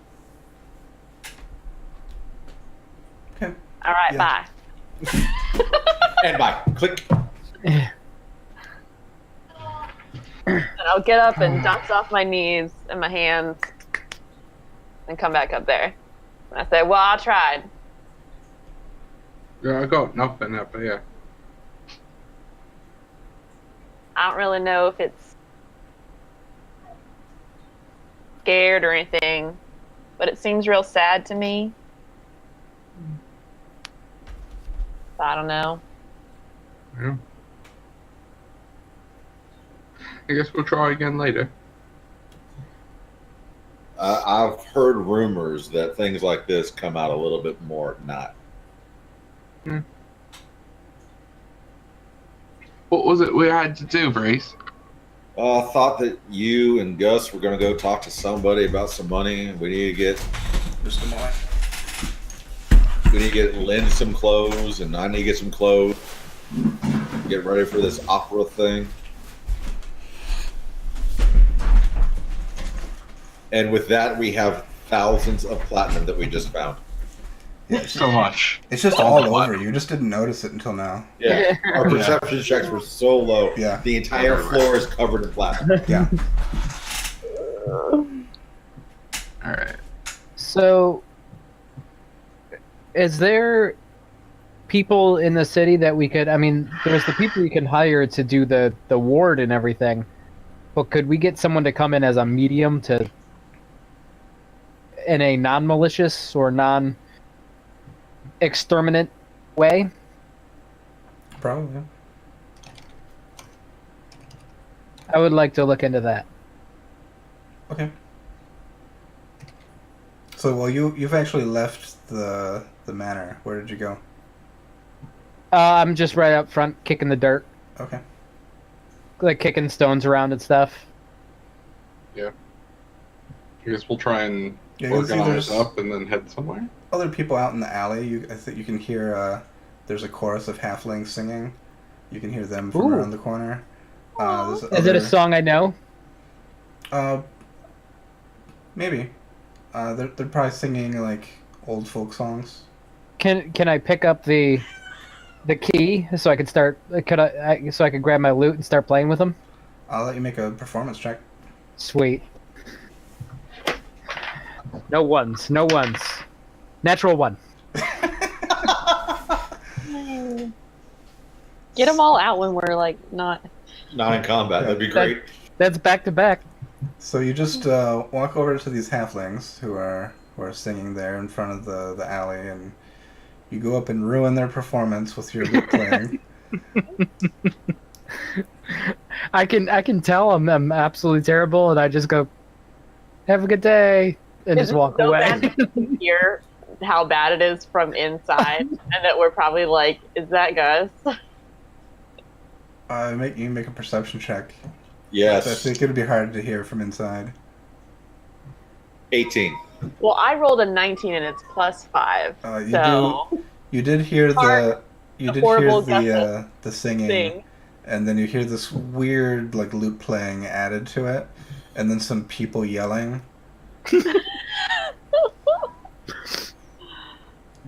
Oh, Laura, what is Gus getting into now? I I'll peek my head out and be like, Gus! I put my loot down and try to hide it and come around the corner and be like, man, do you hear that? That loot player was awful. And I will see right through it and just look at you. He's probably much better when he's drunk. Yeah, is that right? Phrasing. I don't know. I thought I would just play along with them, and I just couldn't. I couldn't pick up the key. I don't know. I'm distracted, trying to think of the ghost thing. By the way, did you get anywhere? Did it work? No, not really. I don't know. I think it's pretty shy. I think we need to go hire someone to help us with this. Well, they had that watchful order of magus and protectors to do the removal. Maybe there's someone who can just, from there, that just communicate. I think it's an interesting idea. We also are aware of any number of temples in the city. If you were seeking a religious answer. Wouldn't know where to start. I think we need someone who can communicate with them first, and then if we find out if there's a religious implication, maybe we could go that route as well. But I don't think we can just randomly pick a temple and be like, come help us. Well, they can speak to the dead, right? I think certain clerics could. Yeah. I don't know. It's a thought. By the way, Lynn, how are you today? I'm all right, Gus. How are you doing? I'm just wonderful. Thank you for asking. Well, good. And then I don't know what to say, and I just walk back in.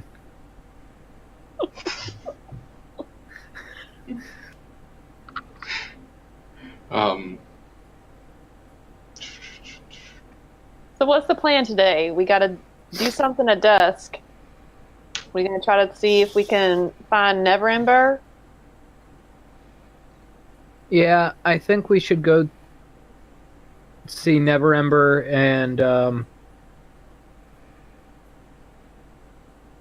maybe the two of us can go take care of that, and you two guys could figure out who might be able to help us with the ghost. I'm okay with that.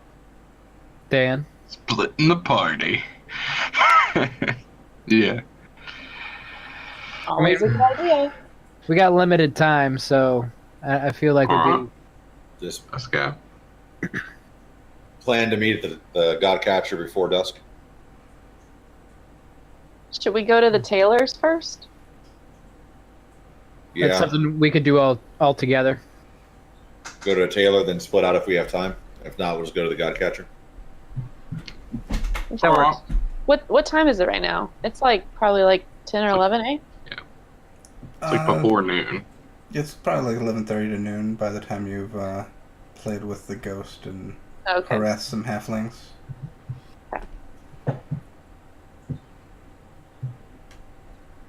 Yeah, let's go to a tailor and Let's Get see this if they at least see if they have anything anywhere.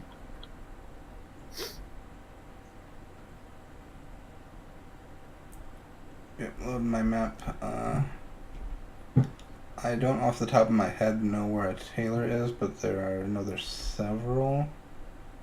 If I can find one quickly. I thought there was one down the street. Did someone say that? Or did we make it There's up? a tapestries and draperies shop. Oh. Which is where we got Draft. clothes. while we're walking, I would ask Dan and Gus, who would probably have a better idea. Everybody, but so I know we're in need of money. You guys ever hear of any places around here where somebody can fight for money? I don't know if the city has any, let's say, above board. Oh, I'm looking for non-sanctioned. Oh yeah, there's things you can do. I don't know. They have to move around from time to time, so I'd have to figure out where they're at. But we often had to break up those fighting rings. It's nothing that I'm aware of, but apparently it happens. I mean, if we really wanted to, we could just start an impromptu fight in a bar and have someone start taking bets. It's always an option. That sounds like something I could do. Gus would be aware it is illegal to just fight for sport in general. However, there are certain fest halls which are allowed an exemption. And there probably are like underground fight clubs and other things that are not. I mean, the first rule is you don't talk about it, right? Yeah. So, Those exist, but I don't know if he's aware of where they would be or how to engage in such activity. But I think the best bet would probably be one of those fest halls. all right, might be something you might want to check out at some point. From my understanding, is if you perform well in the fest halls, people will become interested in bringing you into some of the other opportunities. And just from what I learned looking up Dungeons and Dragons history, essentially Fest Hall was a way to get around not wanting to use the word brothel in a publication. So a Fest Hall is basically anything with adult activity or gambling or things that most normal, like upright businesses would not have. So it's kind of a catch-all term, but it tends to lean towards having adult content. That doesn't sound very safe. Oh, it's definitely not. I mean, people can die in that. I mean, it's not like there's clerics just waiting around in a fest hall waiting to revive you. I mean, I don't know about you guys, but every once in a while, frustrations just surface, and I gotta unleash on some poor soul. That actually surprises me. There's a lot about me that might surprise you. I won't say anything, but I will like give you like a sad look.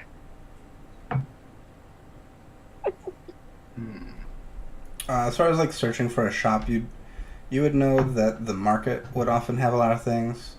There are several shops in the trades war that would have things.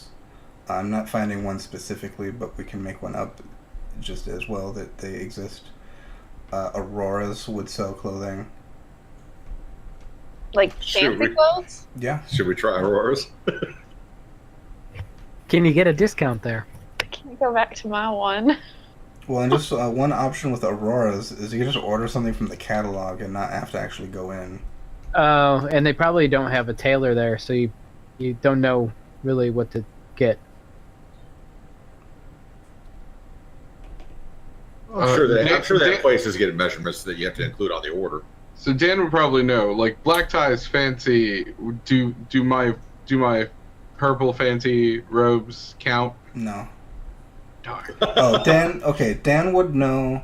There is a place in Southern Ward called Pietrin's Clothiers, because it's not far from the Beer Golem Tavern. Oh, gotcha. So, and that's an actual tailor place. Yeah. Yeah. So I would share that with the group. Yeah. But yeah, there's a clothier there. It's on. It's just off of Slop Street in the Southern Ward. Huh? But yeah, there would be plenty of tailors in the market, and there could be other shops around if you want to try to just if you wanted to do like an exploration in the city. Well, whatever doesn't detract too much from our goal, because we do have a timeline today to meet. Yeah. Yeah. I'm sure there's a place like in the market, right? And that's closer to kind of where we are, instead of going all the way down Trades Ward. Yeah. Do we remember? what would we know where Neverember and or Floon live? You did get a message that specified Flume's address. Mm-hmm. You don't know where Neverember lives. But I feel like Floon would know where Neverember lives. He might. So where does Floon live again? I have it written down. At Floon's house. Yeah. On 122 Handsome Street? Ah, I have it I was gonna listed see on the that. map. There it is. It's on the northwest corner of Sulmar Street and Copper Street. It's in the North Ward. He lives in an apartment complex. Ah, he Oh, so lives it's over by us. super close to us. So that's easy. I'm fine with whatever. Like I said, we've got a deadline that we've got to meet. yeah. Okay. Well, I mean, we can go to the tailor's whenever, so if it's easier to just... Swing by Flume's place and then see what we've got for time. Yeah. I mean, we do have a 10-day, so. We have less than a 10-day, right? Less than a 10-day, yeah. It's 4 days away now, because it's a new day. Yep, it's currently the 26th.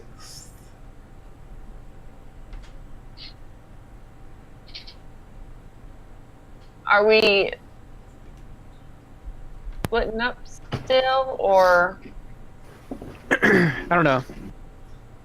You guys didn't seem excited about the idea, so No, I think it's a good one. I just want to make sure that we don't run out of time. If you guys want to go talk to Flume since he's here, and then, Dan and I can go head over and start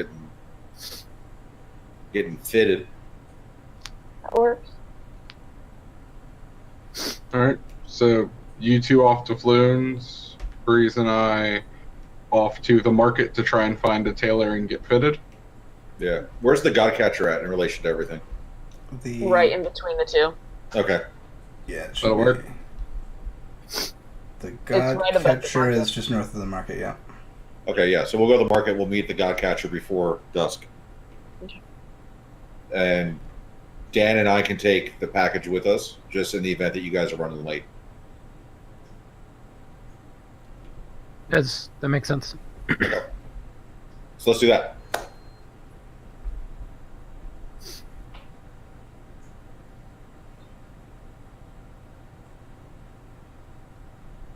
Are we walking, or... Yes, indeed, we're walking. Dan, do you want to walk, or you want me to buy us a ride? No, we'll just walk. All right. It's not too far.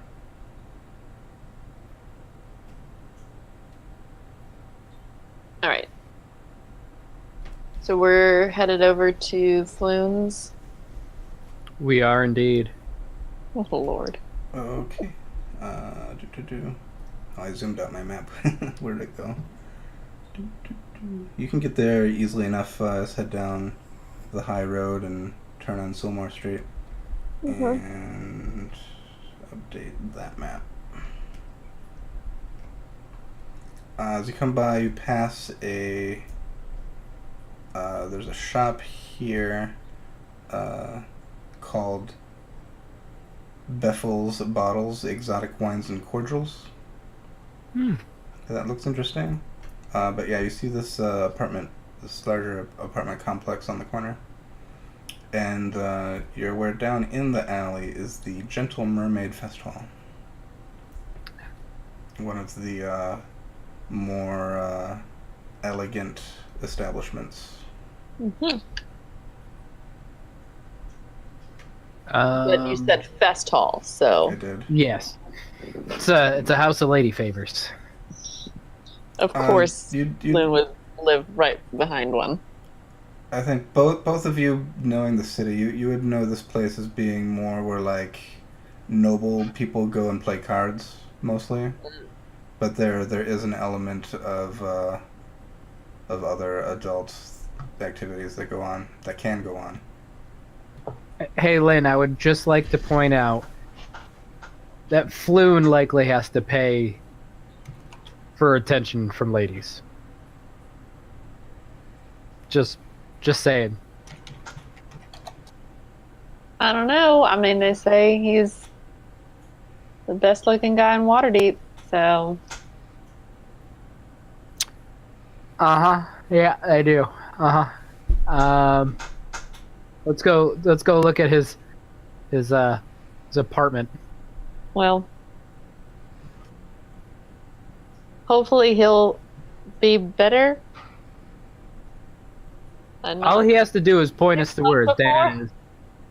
We just need to know where his dad is. That's it. We don't need to be here long. He can't help us.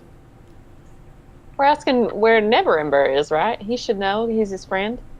Yeah, that's true. Yeah. All right. Okay, you walk up. There's an entrance on Solmore Street. If you're heading there, are you heading into this building? Mm-hmm. Yes. Yep. You walk in. There's a corridor, basically down the middle of the building. You can see a stairwell at the back, and there's doors on either side of the hallway. They're numbered. We have no idea what number he's into. No, I don't think your message told you what number. Should we just start knocking? I'm sure they all know where he lives if we just get someone to answer. First door we approach. Okay. There's no response after a moment. Turn around to the next door. Okay. I see a dwarf male opens the door. He's like, hello? Hey, I'm really sorry to bother you. We're looking for Floon. Do you know Floon? Floon? Is that guy who lives... I think he lives right upstairs. Do you have a house or a number? It's be 203, 204, one of those. Thank you very much. Have a great day. Thank you. We'll All go right, upstairs. He's just kind of seemed confused by... And this is our chance to eliminate Floon.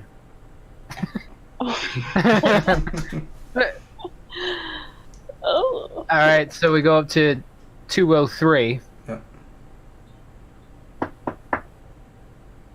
Yep, no response. 204. No response.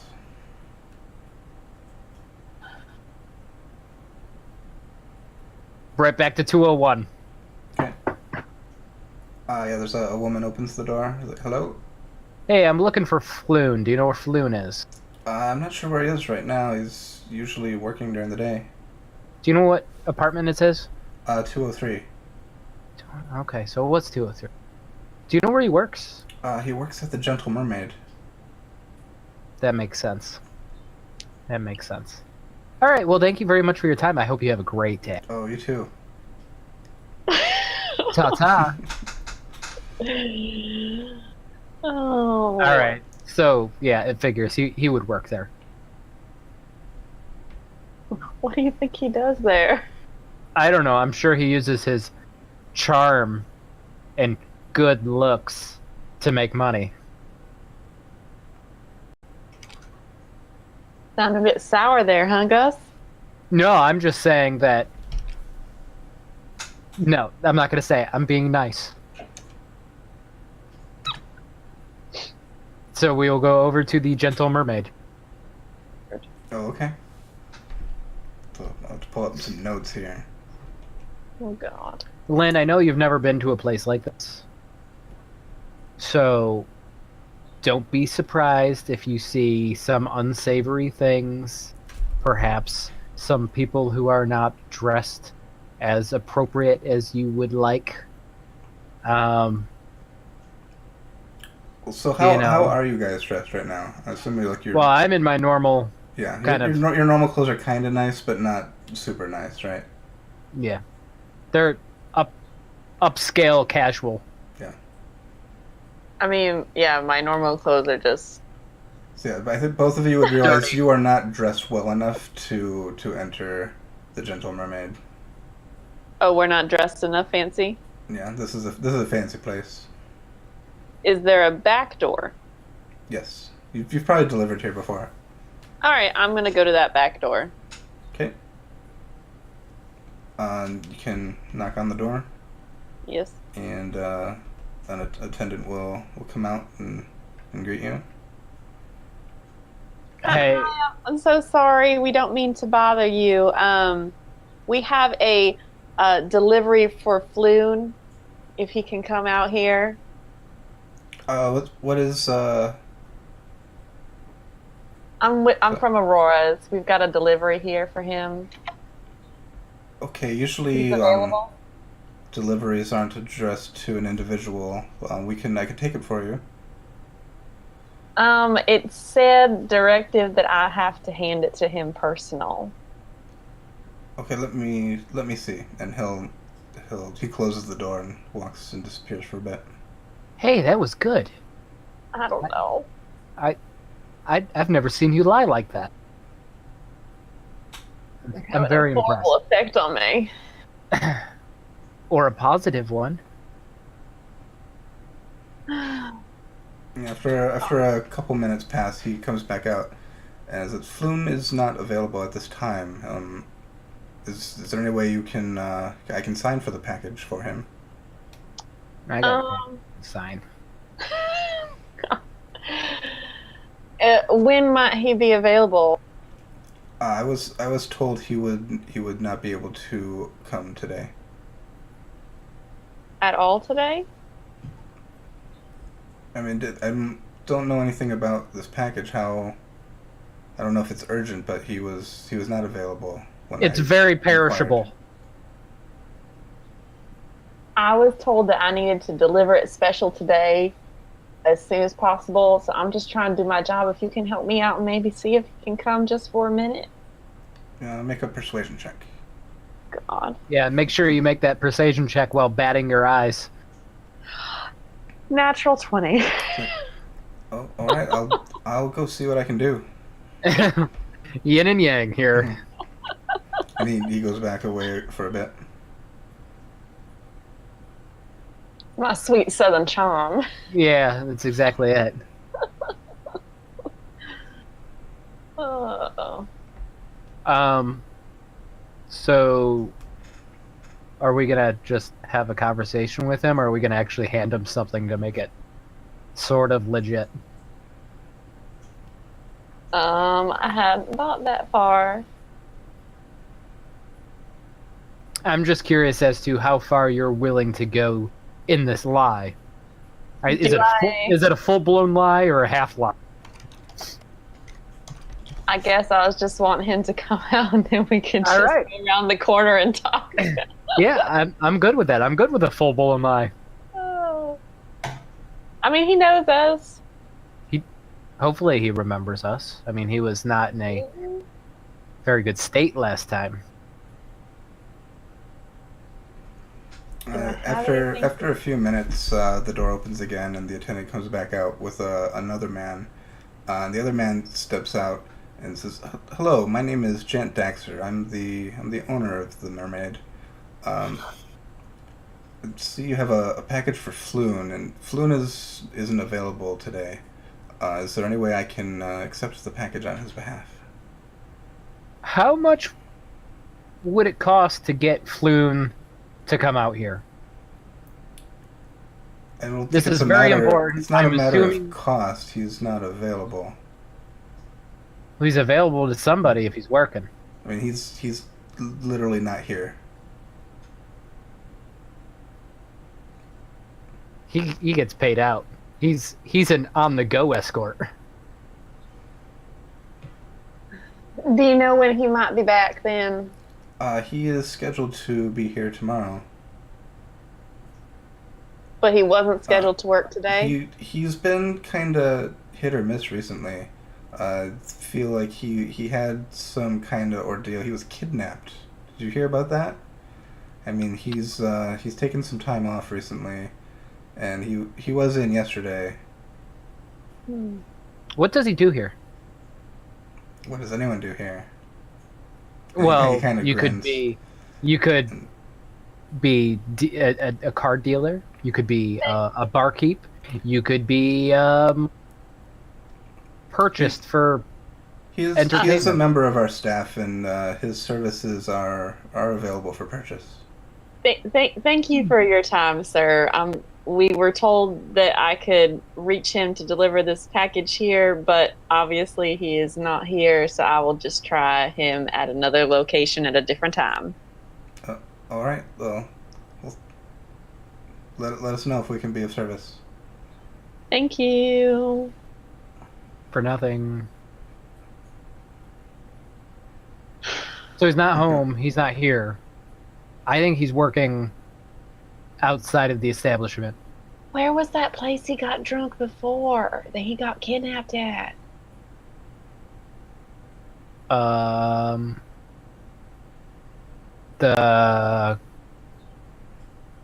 don't remember. It was some bar or something. The Thin Lizzy. Something. I don't You know. were dragon. The There you skewered go. dragon. You were dragon. Oh, I did write down his apartment too. Oh, did you? Yeah, the southeast corner of Copper Street and Sophomore Street. Oh. Oh, the southeast corner? I have it as the northeast corner. Oh, I wrote down northwest. southeast. I wrote down southeast, but I don't know why I'm still talking like that. I wrote down southeast, and Okay. possible I could be wrong. Either but way, that's it's an fine. apartment building on this block. Yeah, somewhere over there. I've got it marked up there.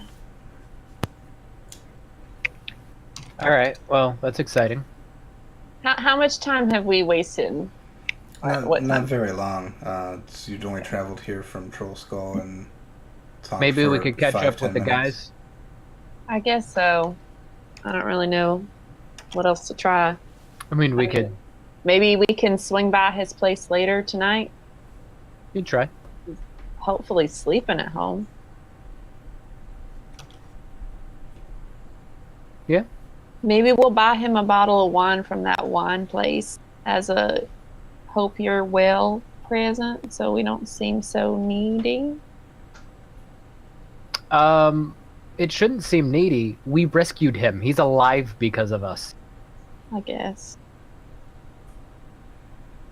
But we could. I guess that would be nice. All right, well, let's go catch up with the boys then. We are drunk and passed out in the street. What time is it? 9 a.m. But it's Exactly. probably like 12:30. 12:30.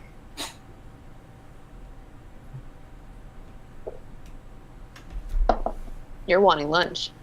I am. But I'm kind of afraid to ask you if you want to grab lunch. So I'm keeping my mouth shut. I'm sure we can find something in the market to eat.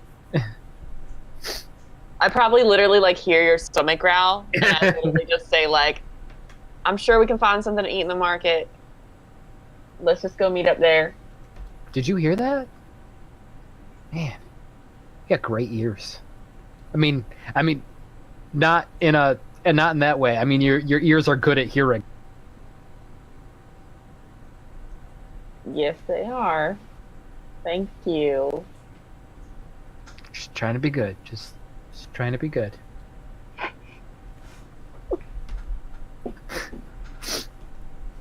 So if you guys are heading Self-conscious Gus is the best Gus. to the market, the most popular place is probably the Singing Sword Tavern.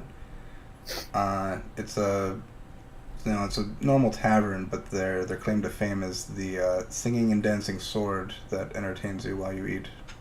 Ooh. Are there any like street Oh stall? yeah, there's plenty of type street food. Okay. Yeah.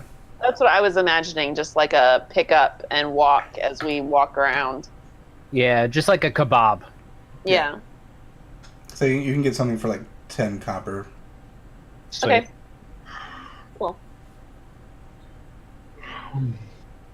I'm assuming Lynn's a vegan. No.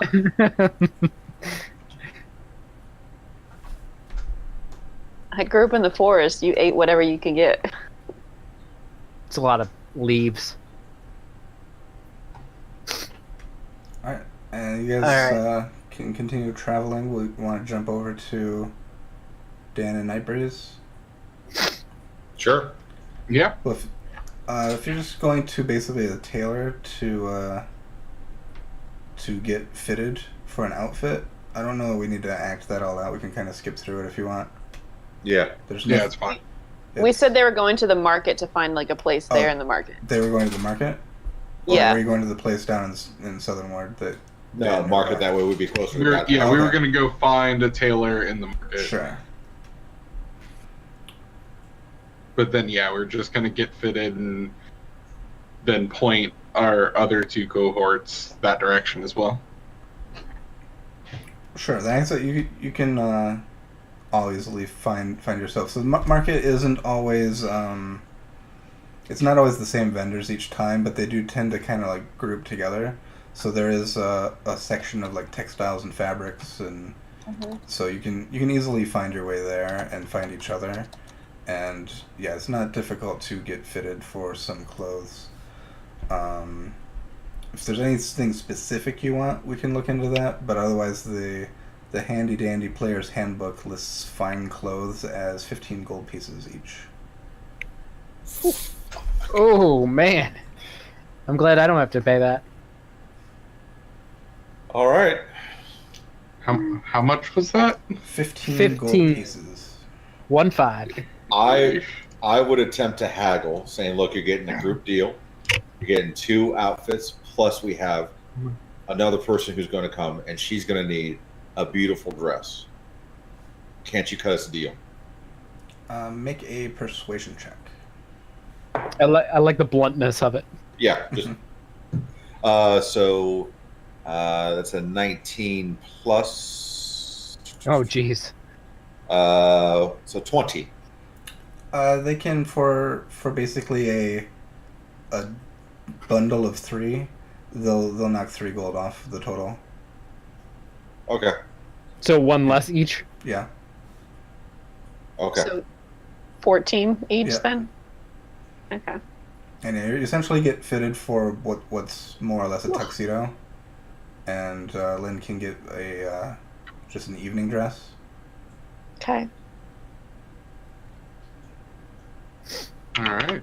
How fancy is it? Is it pretty plain? Do I need to embroider it? I mean, Never mind. I'll just embroider. yeah. It definitely needs to be bedazzled. Okay. I'll let you decide on like the fashion as you wish, but it is velvet, meets dark the green. requirements of the fancy dress code. Okay. It's velvet dark green. Do they have some like gold thread? Yes, you can buy thread Mm-hmm. for it should be in here.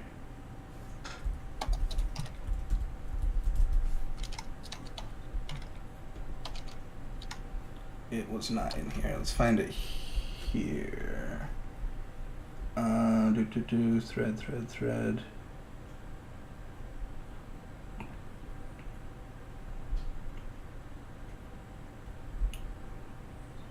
It's free. Embroidery thread is going to be 8 copper for 100 foot. Nice. Yeah, you can find I'll do that. that. In the market. Okay. I'm actually now really excited. Yeah, and you have I think you have a sewing kit, right? Yes, I have. So Yes. You have everything else you need. Yes, I have the weaver's tools, so I can do that. And I know Dan has some purple dye if you want that. That's true. All right. I'll leave the purple to Dan. It's definitely his color. Yeah.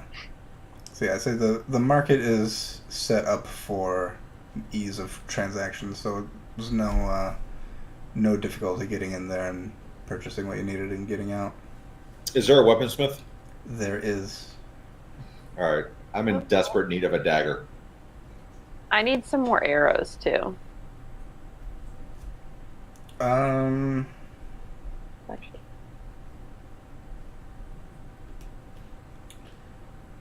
because we skipped over basically a day and a half where we said nothing much happened.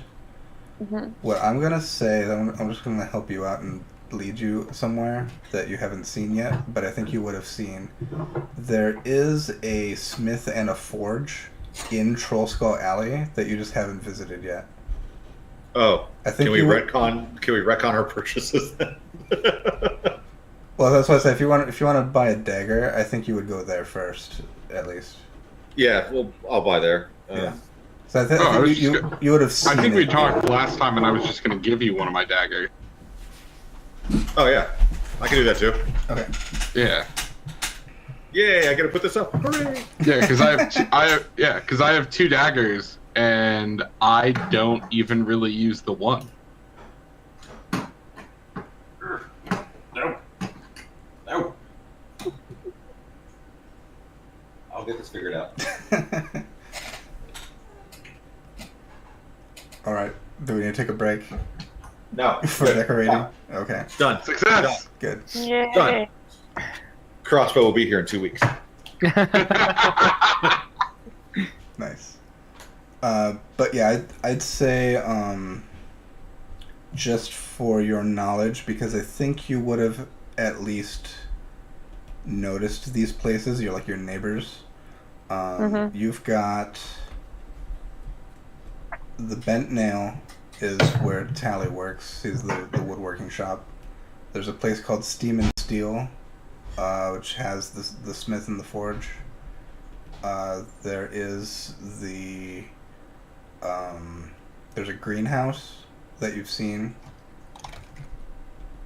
I've been waiting to go there.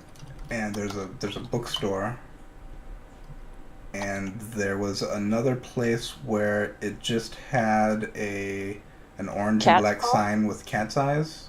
Yeah, yeah. But it didn't really say anything else on the sign. And the door, I don't know if you tried it, but I'll say the door was locked and there was a bell to ring to enter, but you guys passed it. And on the corner it seemed to be an abandoned temple of some kind. And those were the kind of outstanding places in your immediate neighborhood on Troll Skull. So you've visited one of them.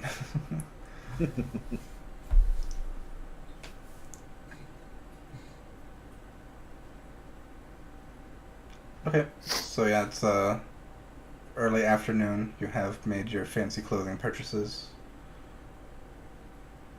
Is it like a straight purchase, or do we need to come back and like pick things up? Do they need to be altered? I can do altering for you guys if Yeah. Oh, fantastic. happen, I think.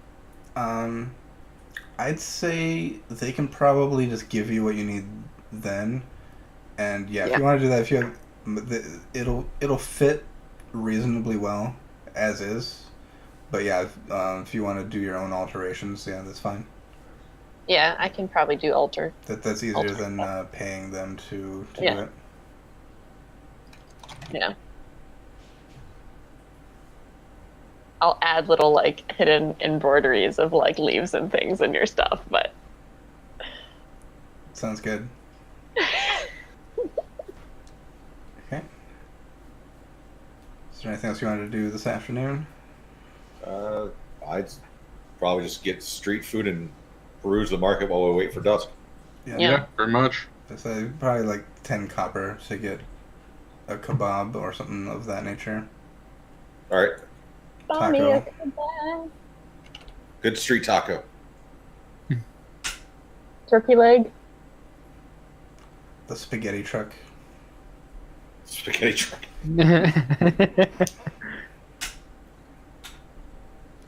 Okay, and if you just want to basically hang out until dusk, you kind of sit and watch all the people moving through the market. There are you weren't the only ones like getting dressed up today. The shipwrights ball is tonight. Ball? Is it a ball or is it what is it? Shipwrights some fancy party is tonight. Shipwrights ball. That's what it is. So yeah, you see some people are getting ready for that and talking about the boat races. But the first 3 winners of the last 2 boat races are now going to compete in the 3rd boat race starting tomorrow.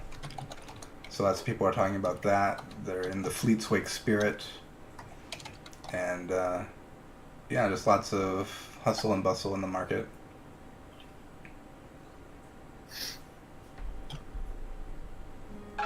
And if you're just waiting for dusk, or is there anything else you want to do? No, just waiting around for dusk, I think. Yeah. I would, as always, especially in a market, like to keep my eyes peeled for a particular Arlith. Sorry, I got distracted. What, you were looking for something to... He's looking for his girlfriend. Oh, you're looking for I'm just her or trying something to buy for her? No, I'm looking for Arlith just to make sure I can avoid her if Okay. I see her. Make a perception check. Oh gosh. 10. 10, you do not see her. Okay, I feel safe. I wish I knew what she looked like so I could look for her so I could talk to her. I gotta break up with her. I mean, I have to break up with her. Are you telling them that? No, I'm Okay. thinking it. Okay. I'm trying to think of a way to explain to them that things didn't work out, but now's not the time. I just imagine like Gus walks away in the crowd and just like 30 seconds later he comes back pretending to cry. But No, because I'm not being dumped. Yeah, I'm yeah. doing the dumping. yeah, she deserves it. I can picture Gus going, "It's not me at all. It's all you." Yep. It couldn't be less about me. All right. So you ponder all those things while you're waiting for dusk. Is there anything else? No. All right. So it grows close to dusk. All right. Let's get this going. Guess we'll keep our eyes out for a woman in purple. Wasn't A that what we were looking purple for? cloak. Yeah. Maybe you need to light that purple incense and summon her. Purple begets purple. Okay. So you. Oh, there it goes. You just head up a block to the Godcatcher, and you see parked there next to it, kind of on Herd Lane, there's another cart, and there is a figure sitting in the cart wearing a purple cloak.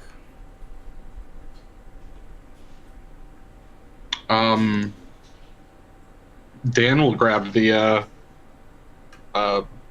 potions and very, like, as discreetly as possible, he'll try and have the potions, like, kind of tucked into his pocket or his robe or whatever, and kind of walk up and say, "Excuse me, miss." I'll be right there with you. I think we'd all be right there. Hello, excuse me, miss. Yes. I believe you were looking for a delivery. Do you have it? Yes, ma'am. And I'll hand her the parcel containing those, or whatever package they were in. Okay, and she hands you back a pouch. You feel it's pretty good, weighty with coins. And as soon as she has the container, she yells out. You don't understand what she says, but apparently the driver of the wagon takes off, and she's not too long before she's gone. Oh, okay. So, We don't understand it. The language? No, I don't, she says like a word, but I don't think, and none of you understand it. Well, do we recognize the language at least? Just make an intelligence check. I'm very curious now. Intelligence. 11? I got a 17. I've got a 16. You don't recognize it, but you kind of gather it was more like a hiya or something like that, just as like a signal, and maybe not necessarily a communicative word, Okay. like a hi ho giddy up, something like that. Get It doesn't- on, little doggy. But it might have been a real word, but you don't know. Okay. Gotcha. What did she look like? I'll have you make a perception check. 21. Yeah, all you saw was she was in a hooded purple cloak. The hood was up. It was really hard to see. She was really trying to like conceal herself. Did she have gloves on when she went to hand us things? She did. What did she smell like? She smelled purple. Purple. The best answer. You should have asked her if she got her cloak at Zablob's. She very well could have. It was very much his aesthetic. All right, well, how much is in this pouch? I have a feeling we're getting gypped here, but that's just me. Probably. I happened to look up how much a silver bar is worth. I'm promising you we're getting gypped. Oh yeah. Yeah, how much money's in the pouch? Are you just opening it up here on the street? No. Go off to the Nah. side somewhere. Okay. If you open up and dig through it, you'll find 90 platinum pieces. You cut you out. cut out. You cut out there. Oh, you go through it, you will find 90 platinum pieces. 90 platinum. platinum. Yes. So that's 900 gold. Yes. Okay, so It's not bad. It's not bad. Oh, the Zentarum are making some money off of it, for sure. Oh, Then again, it was theirs. it depends on the particular economy. Yes. Quite a bit of money. I mean, we just sold it back to them and it was theirs. So, I mean, any money was right. good. Because we had 15 10-pound bars, right? Mhm. Just totally out of character, 15 10-pound bars. Let me do some quick math. Yeah. Because none of us would know, but it's going to hurt. From a fencing perspective, they didn't take an unusual percentage. Because I think that'd be probably about just- 1,500. Just shy of $4,000. So we got a quarter of it. Yeah, that's not bad. Actually, yeah, it's actually not bad. That's actually not bad. All right. How do we want to split this up across character sheets?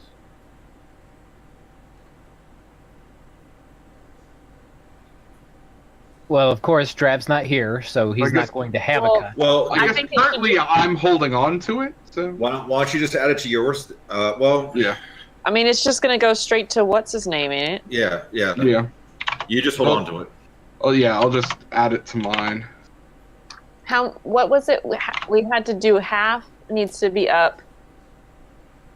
So we're That about, gets us almost to half, right? Mhm. well, it depends what the new estimate is, but yeah, Yeah. this half would be right around 12 or 14. Yeah. and so- and straight to now while holding on to that, I have 1,056 gold in total. Well, I have 4.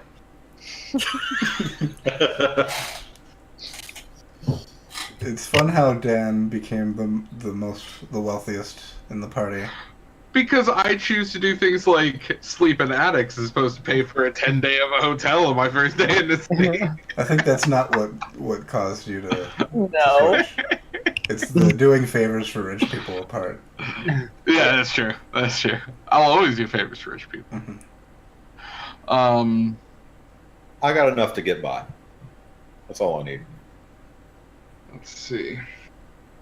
But I hear there's this gold bar hack that you can do.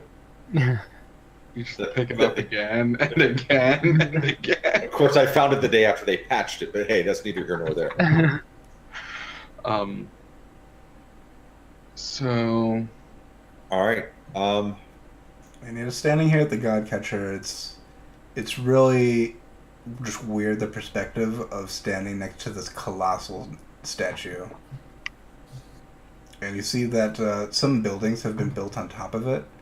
It looks like there's actually like people living in it and on it. I thought you said that they move. They haven't moved in It looks like decades. this. Okay, so they haven't But moved. darker, more purple. Okay. Alright, so it's just at dusk. Oh, by the way, how'd it go with Flume, guys? Oh, yeah. We can't Cool. find him. Maybe Yeah, swing by his place at night. I mean, he we wasn't went in his there. apartment, and he wasn't in his place of work, which, by the way, is a fest hall. Ooh, like a place where I can get in fights? Yes, except for I don't believe this is one where they do that kind of stuff. It's a kind of a upscale. Well, I mean, it's the 3 F's, right? So there's feasting, there's fighting. What other one is there? Foraging. Foraging. Pheasants. That's a P. That starts with P. it's a PH. That's such a Gus thing to be like, pheasant. It's hot. Okay. Do we want to swing by and see if we can catch him at either his house or his... Hey. I want cocoa. Hey, where's my cocoa? Everyone's asking where their cocoa is. Hi, Cat. I They say hi. I kind of spilt a gallon of milk on the floor. So Oh, I later. think everyone heard that. Okay, well, We did. So That's fun. totally a Gus thing to do. Thank you.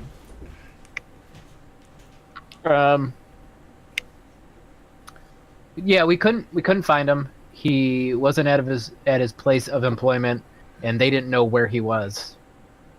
I thought he either might be getting drunk again at the place he was before when he got kidnapped, or maybe we could have some luck going to his place at night. Hopefully, he's actually sleeping there. Well, I mean, we've got some time while we're waiting for some other ends to tie up. We could take a look. We could also head back south and look into the beheadings, see if there's any new information. I know it's been a whole 3-4 days, but Feels like murder. It feels like murder investigation time. the Troll Skull Syndicate Investigation Unit, go!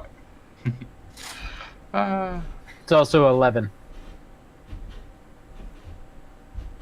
Do you guys want to Just wrap in up, case. or do you want to keep going?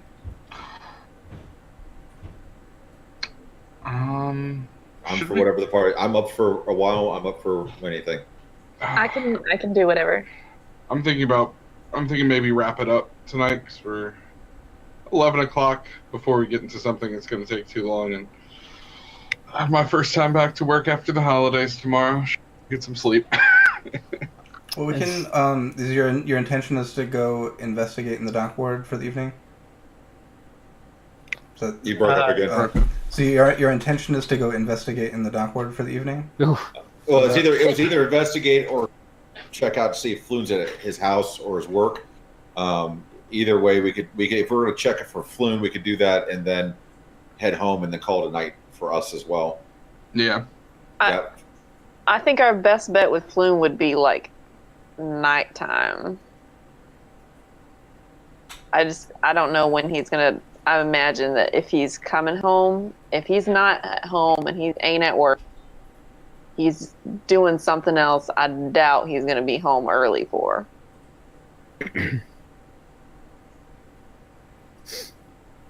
Well, so if you want to do one or the other, just let me know. We can. It doesn't have to be a big drawn out thing either way. Let's check Flume then head home. Okay. Let's do that. Sure. So you head back up to his apartment. You can find it easily enough. And if you knock there, there's no one home again. Can I pick a lock and go in? You can try. Please don't break.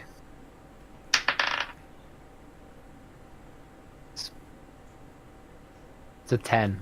It's 10. You aren't able to get it open. So I see you trying to pick the lock, right? How much do we want to go in? I mean, what if he's in danger? I kick the door. Okay. Make a athletics check. Athletics, natural 20. Oh yeah, you break through the door easily. Let's see. Floon, are you in danger again? Good way to play it off. Okay, yeah, you go in and yeah, he doesn't seem to be there. There's a few rooms. There's kind of a sitting room with like a couch and some chairs and like a sofa table, and there's a bedroom and there's a bathroom, and it seems to be well kept, but Okay. it's vacant at the moment. There any signs of like, I don't know, anything weird? I mean, the door's been kicked in. Yeah. That's kind of weird. And at this point, some of the neighbors probably stepped out into the hallway and looked to see what that sound was. I would try to assuage their concern through whatever means the DM deems necessary and be like, he's already been kidnapped once for friends of his. We thought we heard something. Sorry about that. Yeah, make a persuasion check. Shit. Persuasion. I don't even know why I have to look. That would be a 17. Okay. They don't give you much of a hassle, but they seem concerned. Huh. I'd I be didn't think prepared he'd for be the here. watch to come show up in a minute. Is there any paper and pen near the door? I'll say sure. But, All right, I'm going to write a really hasty note that's going to say, sorry about your door, just checking on you. And I'll put a gold on top of it, and I'm walking away. A single gold. You remember do you remember we got quoted for a door replacement? Do you remember how broke I am? Here, replace your Do you hinges. remember that also just to replace a door, we needed a permit? I'm sure he can work out the rest. It's a good faith token. okay, you do that, and now you're all just gonna leave. Yeah. Okay. We're going there to like ask him for money and like break his door. I'm losing we're not money on this asking- deal. We're not asking him for money. We're going after his dad. I was like, this Well, would be a yeah. quick way to wrap up the evening, but now you're all gonna go to jail. we'll And find we're out. all in jail. But Bam! yeah, so you yeah, you can, Like, I am going to be like looking out for police on the way. yeah, you like- you leave quickly enough. You don't see anyone there, but you Yeah. you assume you've been reported anyway.